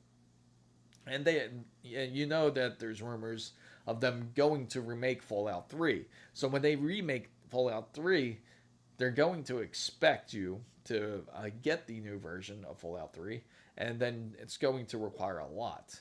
But again, there was a lot of disappointments from when Oblivion came out because, yeah, the graphics were a lot better, but it still didn't feel right. It just felt like they slapped practically a model in there to make it look better, and that was it. It was just like not really any type of real improvements, and that's something that that a lot of gamers are not wanting. You're gonna have to pay full price on a product that you've played in prior generations. Now that you're going to have problems to play these games, just like originally with the RTX 50 series, that you weren't able to use like PhysX games, so it wouldn't allow you to play games such as like Fallout New Vegas because that requires PhysX. And then later they said, you know what, we'll throw advanced PhysX on there, and then it'll be fine. But originally they didn't want to throw it in there. So what does that tell you? They want you to buy a new version of a new game, almost like some sort of underground deal that they had. So it's happened. So is anybody else's YouTube glitching out? It's not your stream, by the way. Oh, really? Oh, man. Don't wonder why. Oh, that sucks. I had to reload the stream like 10 times for it to properly render. Oh, really? Oh, wow. Yeah, no wonder why. It seems a little bit... I kind of... It figures the time that I stream, such as today, it doesn't run nearly as well and as smooth. So hopefully YouTube can get it together. That's really sucks. It happens like during this streaming time. But again, like if anybody wants to join the Discord, feel free. Show your PC parts. Would love to hear from you guys. We took a look at a few, some really nice builds. Tell me what you guys think of this. I can't get it off of my mind here. I really can't. This is really nice. This motherboard. It's just nice. And I'm waiting specifically. I can't watch. Oh, really? It's that bad. I had the same problem with my Tarkov stream. I checked it on my phone and YouTube just. Oh, really? No wonder why. I kind of figured it was like a bit slow. I apologize for everybody viewing it. My build was really nice originally before the game. Yeah, just to show you FVG's build here. Let me just go into the stream, into the Discord stream, and I'll show you. It's you guys might get a kick out of it, so just give it a moment, and I'll switch over to that side. So I'm gonna go over here and go over to the where's it at? Before and after side. And just give it a moment. I'm just gonna switch over to Discord. Right there. So this is before. Right? This is MK and this is MVG's videos here. This is the cable management. I'm sure some of you have some choice words to say. There was quite a few members of the fandom that got quite a bit quite bit upset about it. And then now look, after the cable management, much better. Hopefully you got that fan wire completely out the way. I know that's something that you've been working on. But it's a lot better now as PC can finally breathe. He said the temperatures have been much more better, which is awesome. But yeah, that's quite the difference, right? It could really... So if anybody's curious that if cable management really matters, it does. And MVG can attest to it. He'll let you know that it certainly does matter, especially when it comes to cable management. My build was really nice originally, so I fixed the fan cable. Oh, awesome. I knew that you would. I did, because it just makes it... You probably feel so much cleaner, right? After you've done all that cable management. And this is it. This is it right here. I want to share with you guys. And this is the motherboard. But unfortunately, they only have the Ice Edition. It's really nice. It's funny, they showed a black version of this board, but has yet been released. And I gotta show you, this is like their brand new BIOS and everything that's built in. Some of you with Gigabyte motherboards may have got to try out the new BIOS. Let me know how you're liking it. And it's practically toolless. The last thing I need to do is the case fans. It's so hard to move them. Yeah, the case fans aren't as easy because you got to kind of loosen up the screw a lot of the times in order to manage them. But at least I hope you have the magnetic case fans. So that way you only have to mess with just like a couple, just like one wire really, compared to messing with all three. Because I know how much of a pain that really can be. I like the back connector motherboards. Me too. I do like them. It's funny. So it's really debating between this or the BTF boards. It sounds like more people are liking the back motherboard connections. So it's a mix between something like this or just getting a BTF board. Nah, daisy chain. Oh man. Okay. Yeah, so hopefully you're able to access it, because that's the only thing. You got to unscrew it a bit and then be able to actually take it apart and then kind of maneuver it. You don't have to unscrew it all the way to where you pull out the fan, but enough to where you can manage the cable at least. I know it's tough because you got the motherboard there and now you have to kind of like snake it through, but hopefully you can get it right. Do it the next time you're doing a dusting. That's one of the most underrated things to do, by the way, is dusting out your PC. I know everybody's guilty of it. It's very easy to kind of sit idle and just let the PC collect dust. But certainly make sure everyone out there does dust out their PCs. It could certainly help temperatures too, because you'd be surprised how much dust can collect inside of a PC, especially when you do have your companions with you, your pets, and they can collect quite a bit of hair. Yeah, you should. Definitely should. Yeah, you could even go through. You could share it even through Discord here. I've never cleaned my PC. That's funny. I'm telling you, there's a lot of people that is guilty of it. A lot of people are guilty of it, not cleaning their PCs. And you would be surprised how much better your temperatures can really get. That's the spirit. So, this is a nice board and everything. A lot of these boards are practically toolless now. You don't really need any screwdrivers. You can just use... Never had an issue, so I never do it. I get it. It's a lot better than what it was before. Especially because technically you don't have to like take out the whole PC to do it. Because now you have filters on the PC case. You can just pull off the filter, clean the filter, and put it back on, and you don't really have any issues. Compared to before where there wasn't really any filters as much on PC cases. And then you were forced to kind of unplug your PC and then clean it out that way.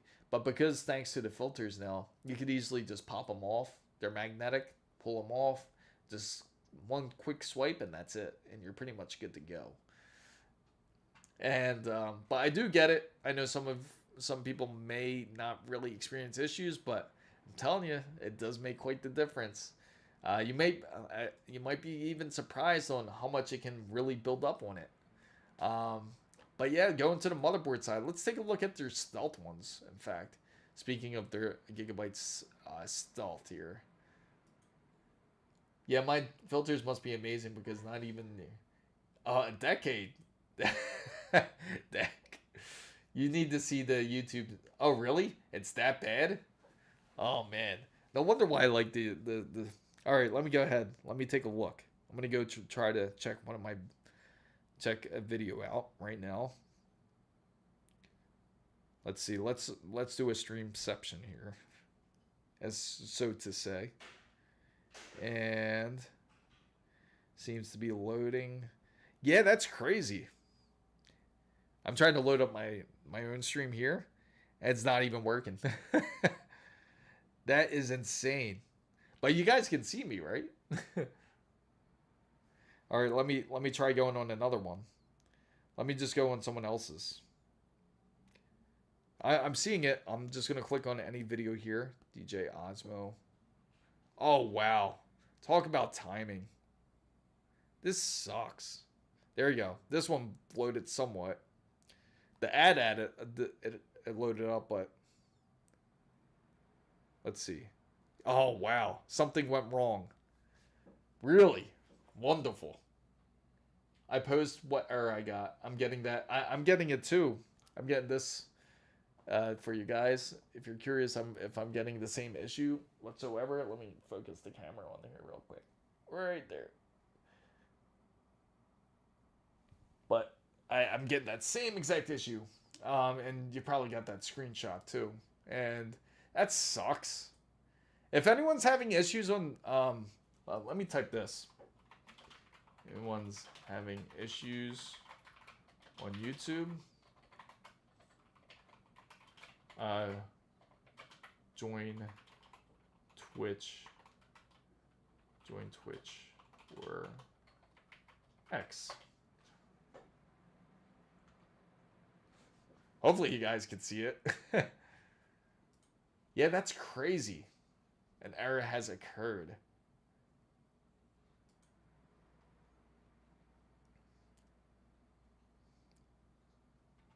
Okay. Yeah, feel free to join Twitch. Because, yeah, that really sucks. That way, you know, yeah, so hopefully everyone sees that's coming in. And then it'll be less problematic.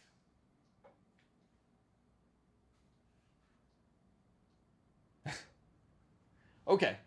So, we wanted to take a look at stealth builds, right? So some of the stealth builds we wanted to take a look at, we want to go Oris, right? I know, it's insane. They're effing me right now. I'm telling you, it happens to me every time. Like, right when I do something, that they like to do this. But for this, I'll definitely have to make it up. definitely gonna have to make this up. Hard to. Now it's hard to be an exclusive member of a fan base now to be like this. Let's see, form factor. It would be under graphic interference, M.2, graphics, networking, USB, product features. Okay, so product features. Let me see. Or platform. Well, we want AMD. I guess they don't have a real name. I'm surprised it's not a filter on here. You would think they would have a filter for it. Let's try typing in stealth. Let's put in stealth. And see what comes up here. Stealth Gigabyte. There we go. So we're going in.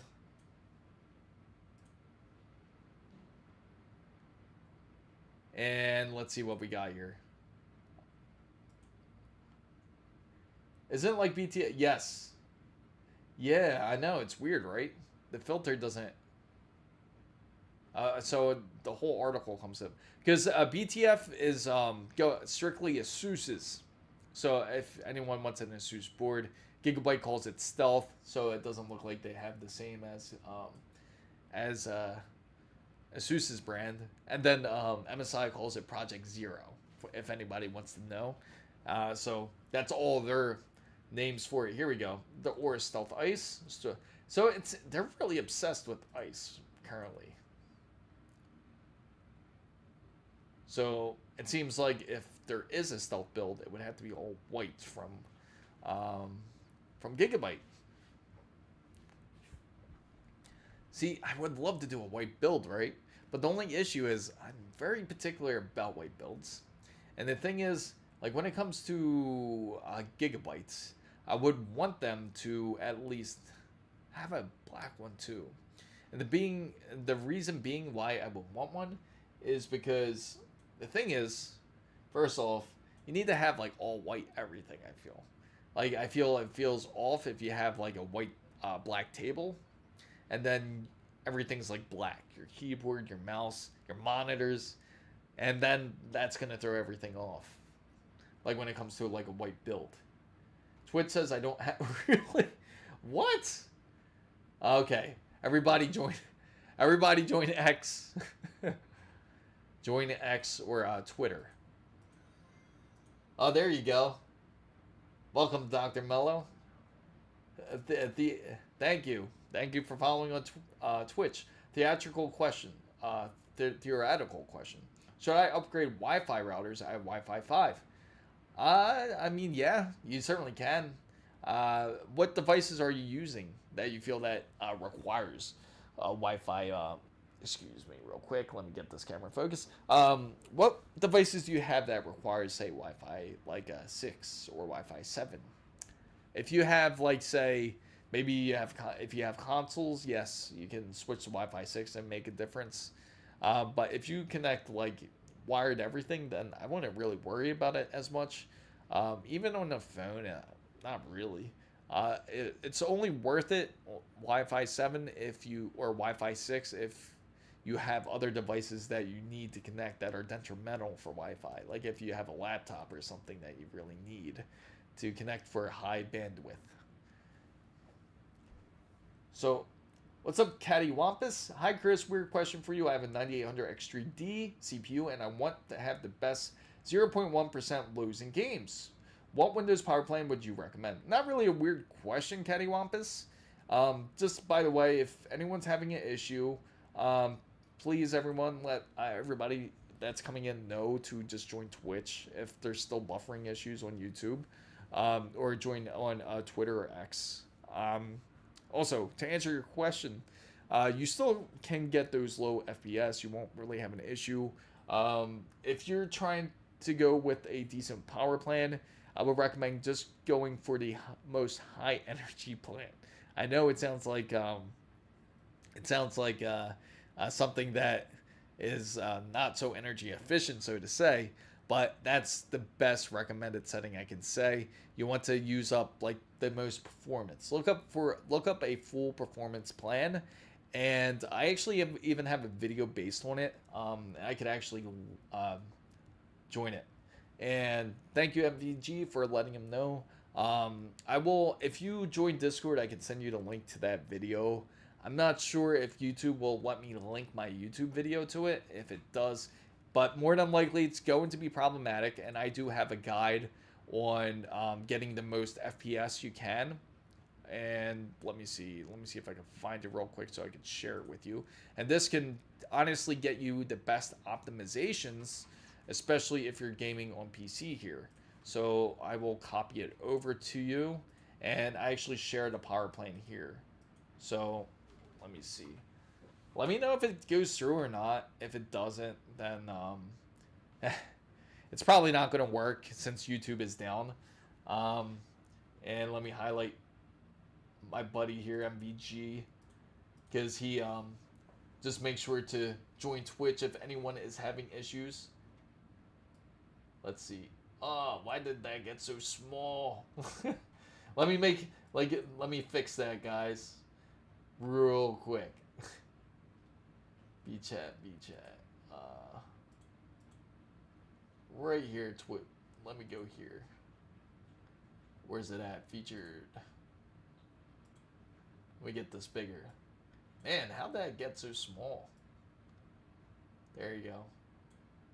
I'll leave that pinned. Thanks to the MVG. What's up, Felipe MD? Link came through. Awesome. Glad it did. Thank you. I used the ultimate performance power plan, but I saw that it recommended power. No. Listen, you got to smack Windows for that. Windows is trying to be more green energy. Thank you for following, Felipe. Sure thing, Tony. I can definitely help you through Discord. Don't listen to Windows. It can really be an ass at times. Thank you, Hostile Gamer, for joining. Would you rather have a 5070 Ti with 9800X3D or a 5080 with a 9600X? If I had to choose between a 5070 Ti or a 5080 with a 9060, I would certainly go 5080 with a 9600X. You can always upgrade the processor later, and it's not that big of a deal to swap it. Having the better GPU is certainly much better to go. Now, it's still a very good combination. That RTX 5070 Ti and 9800X3D combo is really nice, but you will really benefit a bit more when it comes to the 5080. So you have Twitch to verified only, by the way. Oh, really?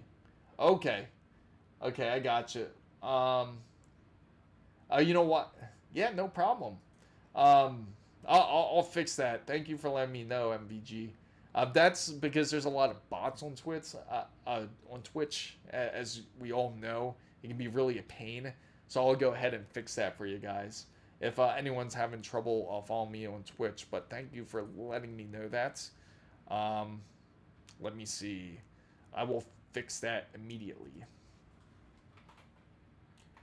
Follower verification. And let's see.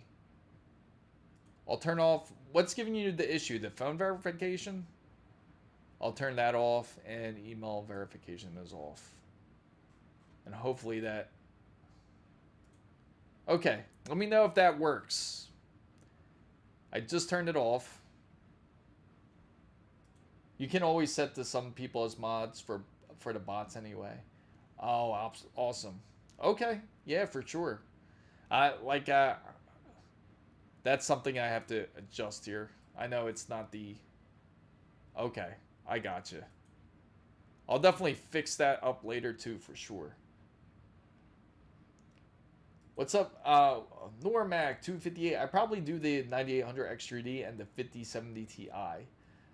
Coming from experience with the 4080. Yeah, well, the thing is, he can always upgrade if there's the 10,000 series. I could see why you're saying that. But again, most of the bottleneck is going to end up from the GPU either way. 9800X3D is certainly better for the gaming aspect, but the GPU is so much better to have. But yeah, honestly, I do agree. Either one's not okay. See ya, Hostile Gaming. Hopefully, you guys are able to talk perfectly fine. Yeah, I do apologize for that. For anyone that had issues with Twitch earlier, thanks to MVG over there, he definitely certainly helped out on that side. And maybe tomorrow too, we'll probably end up Nicholas Nor. Okay, gotcha. Man, you see what YouTube's doing? It's pushing everybody over. It's kind of funny because it's like YouTube's causing everyone to go over to the Twitch side, which is kind of funny. So if anybody is unfamiliar with who I am, I'm Chris Mizo. I talk about PC and tech. Feel free to join Discord, and you can feel free to ask any of the questions you would like about PC hardware, PC builds. We kind of discussed overall different types of topics from GPUs, motherboards. We talked about the new Xbox ROG Ally X. Maybe a lot of you guys are excited. Another thing I may add, usually YouTube works. And you know what's funny? Twitch is the one that ends up usually giving me the problems more than YouTube does. But yeah, YouTube is totally tripping out today. And it makes sense because I was wondering like where the heck everybody was. Like usually in my streams, I would seem kind of quiet, more than usual. But I'm glad you guys made it through. I do appreciate you guys joining in as always. Also, I do have a new feature for everybody out there who wants to join the membership side, but obviously YouTube's not the good place to be currently.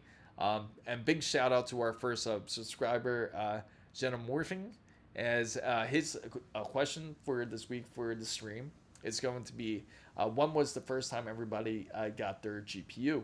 We would love to know, because everybody has their experience when they first got a GPU who really got into PC gaming. And out of curiosity, what was GPU did you end up getting for your first build, or the first thing you upgraded for your PC, regardless if it's pre-built or if it's a custom-built PC? 1 year ago, pre-built. Awesome. So how's it feel? Like, how's it feel to go over to the dark side? Welcome to the whole PC gaming, by the way. How's it? Feels completely different, right? Like, you don't have to worry about paying for Xbox Game Pass anymore, or you don't have to worry about paying for any type of PlayStation Network Plus or anything like that. Especially, you know that if Xbox is raising their prices, you know for sure that Sony's going to end up raising the prices very soon. They just always follow suit when it comes to Microsoft as well.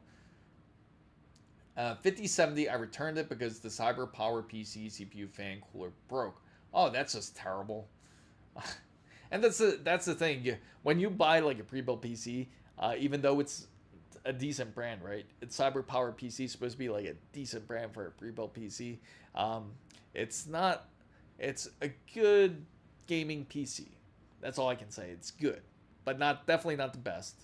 And then once you go build your own PC, you just realize like how much of a bottleneck a pre-built PC can really give you, especially at the motherboard side, because a lot of them are the own manufacturers, like a custom-made cheap motherboard. But everything, all the components can be pretty decent. It's just the motherboard's always the cheapest aspect, or it's custom for their specific case, to where you're forced to just only upgrade components and that's it.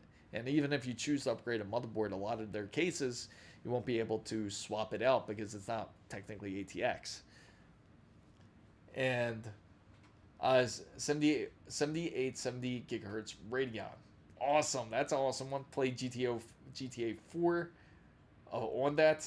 That is, yeah, that, you know what's funny? It's like, I remember like, even when I got back into PC gaming too, the biggest sin I committed was that, I built a PC at first I didn't build a PC. I pre-built, upgraded to GPU, and then I said, you know what, I'm gonna save up, build my own PC. I did that. Ended up getting outdated. It got up to like, I got rid of it after like 6 years. It lasted me 6 years, and then I just ended up parting it out. And then I wanted to get back into PC gaming again, and into like having a PC once again. And then I ended up buying a pre-built PC. It only lasted like maybe 6 months. I was like, I can't do this. And then I ended up building PCs from there on out. And that was like a Radeon what was it? Like it was like a Radeon. Uh, it was like a similar model to what you had to, like a 7800, not the XT version, of course. I missed my 14900K. I'm happy with the 7800 X3 though. Oh yeah, I love that my 7800 X3D SIP power. See, the good thing about the 3D chips for everyone that is tuning in, just to let you know, the good thing about them is that they're not as power hungry. Now, the standard X models, they're a bit more power hungry compared to the 3D models. So if you look at something like a say a 7600X 3D, it's only 105 watts. Like it ends up really taking up. Compared to something that is just the X variant where it can take up to like a 160 watts. So it's a big difference in wattage when it comes to like the standard to the X3D. And plus you get more, you get the extra CCD, so you get the more cache, especially for gaming, which is more required. The other processors are better when it comes to like encoding and things like that, more than for actual gaming. Even though you can game on it, it's just better to have the X3D for that extra CCD. So, yeah, that's weird. Mine says it pulls less. Yeah, that 105 is like the max. You know what I mean? The 105 is like the max wattage.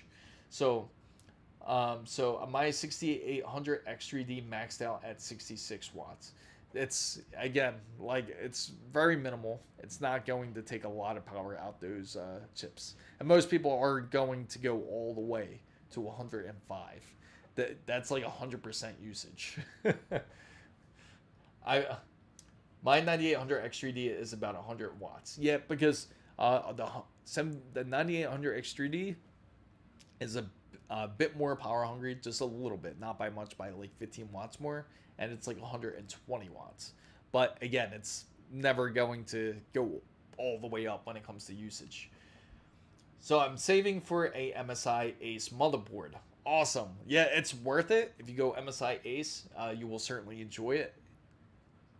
The one thing I haven't liked about my PC is the 9070 XT. Oh, really? So what's the issues that you're running with your 9070 XT?